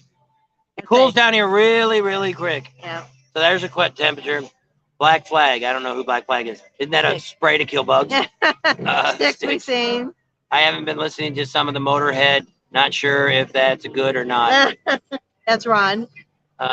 Beer. I don't know who that is either. What's your next event to cover? Here at the rally, tomorrow morning, we're going to be over at the Buffalo Chip covering pre-rally intro day. Everybody coming in. We're going to do some interviews out They there. might be after Sturgis. Have a beer with beer. All right, let's wrap it up. We've been on long enough, and I'm losing people. All right, so Red Pink. thanks for hanging out with us tonight. Cool in the gang is what Art wants. Thanks for hanging out with us. We really enjoy spending time with you guys. If you're on your way out, be careful. So wants to know, Road Glide says, what's our next no bike rally? No bike rally. Next thing we're going to do, we're going to go home. No bike rally. And we're going to go to California. We're going to go do our normal yearly doctor checkups. And then we're planning on going to Washington, state of Washington. And because if we hit Washington, we have hit all four corners of the United States in 1 year, which I would have never dreamed in my entire life we would ever do that. So we'll know tomorrow when we're going to that. Probably in September. So thanks for hanging out. If you're on your way out, be very careful. If you're almost here, we'll see you when you get here. Don't forget our meet and greet Monday, August 8th at 3 o'clock at Kathmandu. And that's campground here in Sturgis. And we're going to put up a video how to get there. Subscribe to our channel if you haven't already. Share us with your family and friends. Think about Patreon. Give us a big thumbs up. Ring that bell for notifications. And we'll see you on the next video. And kind of keep in mind what's going on, because we will be doing lives for the next 2 weeks. Who knows when they're going to come up? Probably definitely going to do a Sunday night next week. We're probably going to do a Saturday live. Come on sometime during Saturday so you guys can see what's going on down here on Main Street. So there'll be a lot of stuff going on. Because once the rally starts, we may be videotaping, but we're probably not going to put nothing out. It's going to end up being, it's something in my eye. It's going to only be, we might just do the live because it gives me more time. And then you guys can see after the rally for the next month, you can see all the exciting things that happen. Because what good is it to show you what happened today? It's already over. Be careful on your way out. That's what I said. If you guys are on your way out, be careful. I'll be praying for all of you. We appreciate y'all. We thank y'all for hanging out with us. An extra long, super long live tonight. Glad to be down here on Main Street. It's cooling down. That's the only nice thing about the BlackHills is almost every night it's in the 60s. And the air conditioner goes off. You know, there's no smoke out here at this moment. We don't know what the weather will change, but there's not a drop of smoke. Sky is clear as can be. Could show you, but it's not blue anymore. It's just getting kind of starting to haze over. It's still blue. But you can see behind us, there's no clouds back there or nothing. And so it's going to be a great rally. Make sure your notifications on. We'll try to do maybe a short when we get somewhere so you guys will know where we're at. I don't know how else to tell you guys where we're going to be because I never know until we get there. Well, we don't know as just like this week. We're starting to slow down after tomorrow. Wednesday, I know where I'm at. We're going to be out at BlackHills Harley Davidson probably most of the day because all the vendors will be out there. Don't know if I'll do a live because if I did a live, I'm not putting out a video for BlackHills pre-rally because we did the live. Want to see it? Go back and watch it. I walked around the crowd and all that so you can see that out. So right. I'll try to do a video, maybe not a live from there. There was no place to sit. That's why we didn't do a live on Wednesday. But Wednesday, see what happens is a lot of this stuff's going to happen during the day and a lot of you are going to be at work. So you may not get to see a lot of this stuff if we do lives during the day. You can always go back and watch them. But it's got the commercials. Here's Fenske, Philly. People were asking about you. I know. We're leaving now. We came by your shed today and you weren't out there working. No, you must have been Where are busy. you staying at? I think they stay right there. I don't know. I think their camper's right behind their I building. didn't see it. I don't know. Good night, you two. Always a joy to watch and listen to you. Yes, Ron. Thanks, Ron. Is the BlackHills Harley the same as Rapid City Harley? Yes, same building. It's actually the dealer. The dealer's name is BlackHills Harley Davidson, and it's in Rapid City. But I say that too, Rapid City Harley Davidson. You know, a lot of people do that. LA Harley, you know, and so Sturgis Harley. Sturgis Harley is the one over here that sells clothes, and they got parts. No bikes. He is staying right there. I don't know what he's saying. We're here at the Chip, so he's staying there at the Chip. I told you that's where they work. I didn't see his trailer behind this little shed. I don't know. Didn't look that hard. We He just said drove give you by. a call. Okay. I called you the other day, but you couldn't find your number. Got it. Oh, I told you to call him when he was in front of us. All right, we're going to leave you at that. We'll see you all later. I'm going to try to get a video out first thing in the morning. It's going to show you yesterday about the buffalo chip. Today. Unless I get it out tonight, Tomorrow. which I might. Not tomorrow. And Not yesterday. tomorrow we'll be at the gate. They want us to do a bunch of interviews with people, so we're going to be doing that. Don't know if I'm going to go. Have you seen Scooter Up? 2.5 hours we've seen Scooter tramp. And I'll leave it at that. He likes to talk. He's a great guy. He's a wealth of information. You would have never, after the way he kind of acted in Daytona, where he kind of was just kind of blowing us off, you would have thought he was our best friend this week. But we didn't film any of it. We just chatted with him. And for, like I say, about 2.5 hours. And he's going to do his book signing down here at Randy's as soon as his books show up. What day did we see him? It's been Friday or Saturday. What day were we? No, it's probably Tuesday. Where did we see him Wednesday. at? Oh, we were at the pizza place. Because he walked by a couple times, and I said, "Who's that guy?" He said, "He looks really familiar." Yeah. And he looks out the window, and his bike's sitting right there. He's like, "That's that Scooter from Scotty." And I said, "Oh, that's who he is." Well, yeah, I don't think he really realized who we were till another person on the other side of us said, "Hey, Bob and Tam," and started talking to us. As soon as we got done talking to them, he come over and started talking to us. Then we went outside and we talked and talked and talked, and then we had to move on, and finally we left. So yeah, talked to him for a long time. So we did see him. He is here. What about the Million Mile Dog? I have not seen him here. I don't know. I haven't seen any other YouTubers here. There's a couple independent people running around. There's a guy that does RVs and trailers. His last name starts with a T. I think that's what his show called. And I don't know where they're staying at.